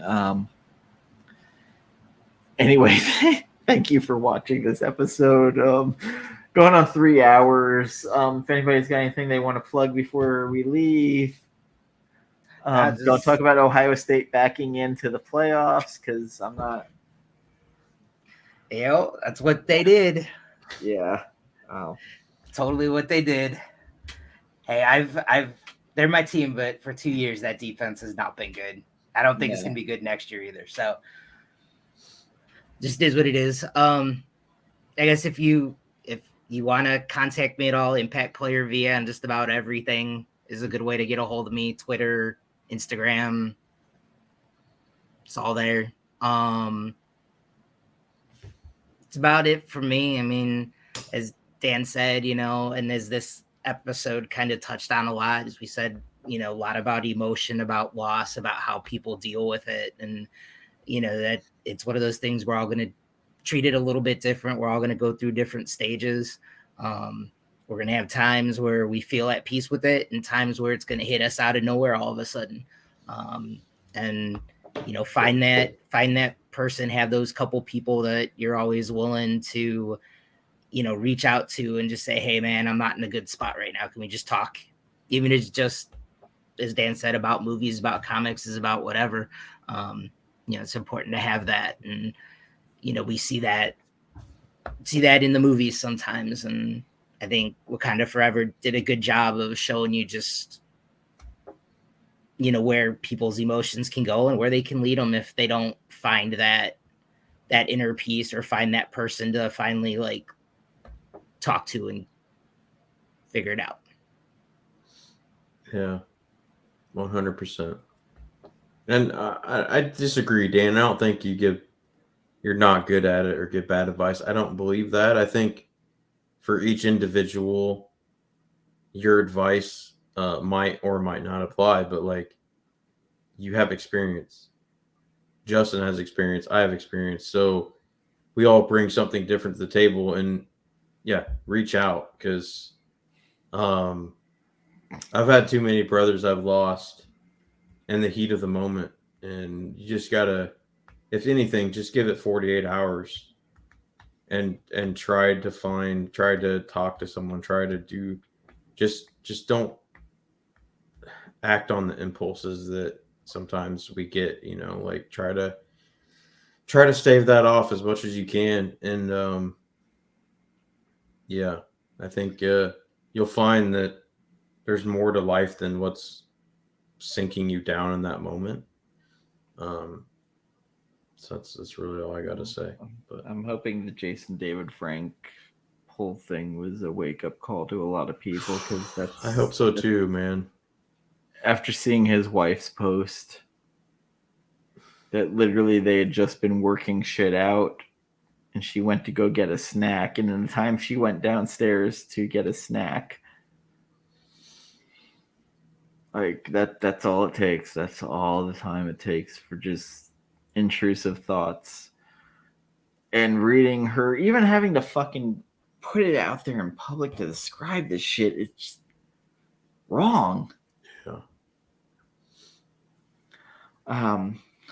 So sorry to be a downer to everybody at the end, but it's the holidays. I feel like there are a lot of people in our group that struggle, and just want to know you're not alone, brothers, sisters, they, thems. Like there's somebody out there. Yeah, I mean, yeah. Thank you, everybody. Take care. Farewell. Bye, guys. Good night, and love one another. Gore. Yeah, and Gore. God, also, Gore, I heard you put out a Love and Rockets video. I need to go find it. What? Chaos and Comics said that Gore actually put out a video on the Love and Rockets comic book. Is he on YouTube? Yes, apparently he is. What the I had no idea. I looked for him on all social medias. I couldn't find him anywhere. like Chaos and Comics posted something about this the other day. I was like, wait, I we're got just it. fucking making videos. I gotta find this shit out, dude. I'm gonna like, I'm gonna not do anything for the next 6 months except promote Gore's YouTube channel. That's all I'm gonna do. Thank you, Ray. Thank you, Justin, of course, for joining us. Yeah, thanks, Justin. It was fun. We rarely have guest hosts, so it's always good to we have really another don't. voice. Take care, everybody. John doesn't count, so if we're back on before the holidays, we'd love to have you there, and it's probably going to be a drunken episode because that's what we do. We should do like a drinking game. That'd be fun. Oh God, I don't movie trivia drinking. And just make everybody in the audience take a shot every time we say like or something. I still haven't recovered from that Christmas Eve episode I did with all the ladies. Oh boy. Or anytime I mention Christopher Nolan, like everybody in the chat has to do a shot. There you go. That'd be Tom King. Yeah. They did make that a drinking game on the show once. Oh my God. All right, everybody, take care. Farewell. Goodbye. Avita say.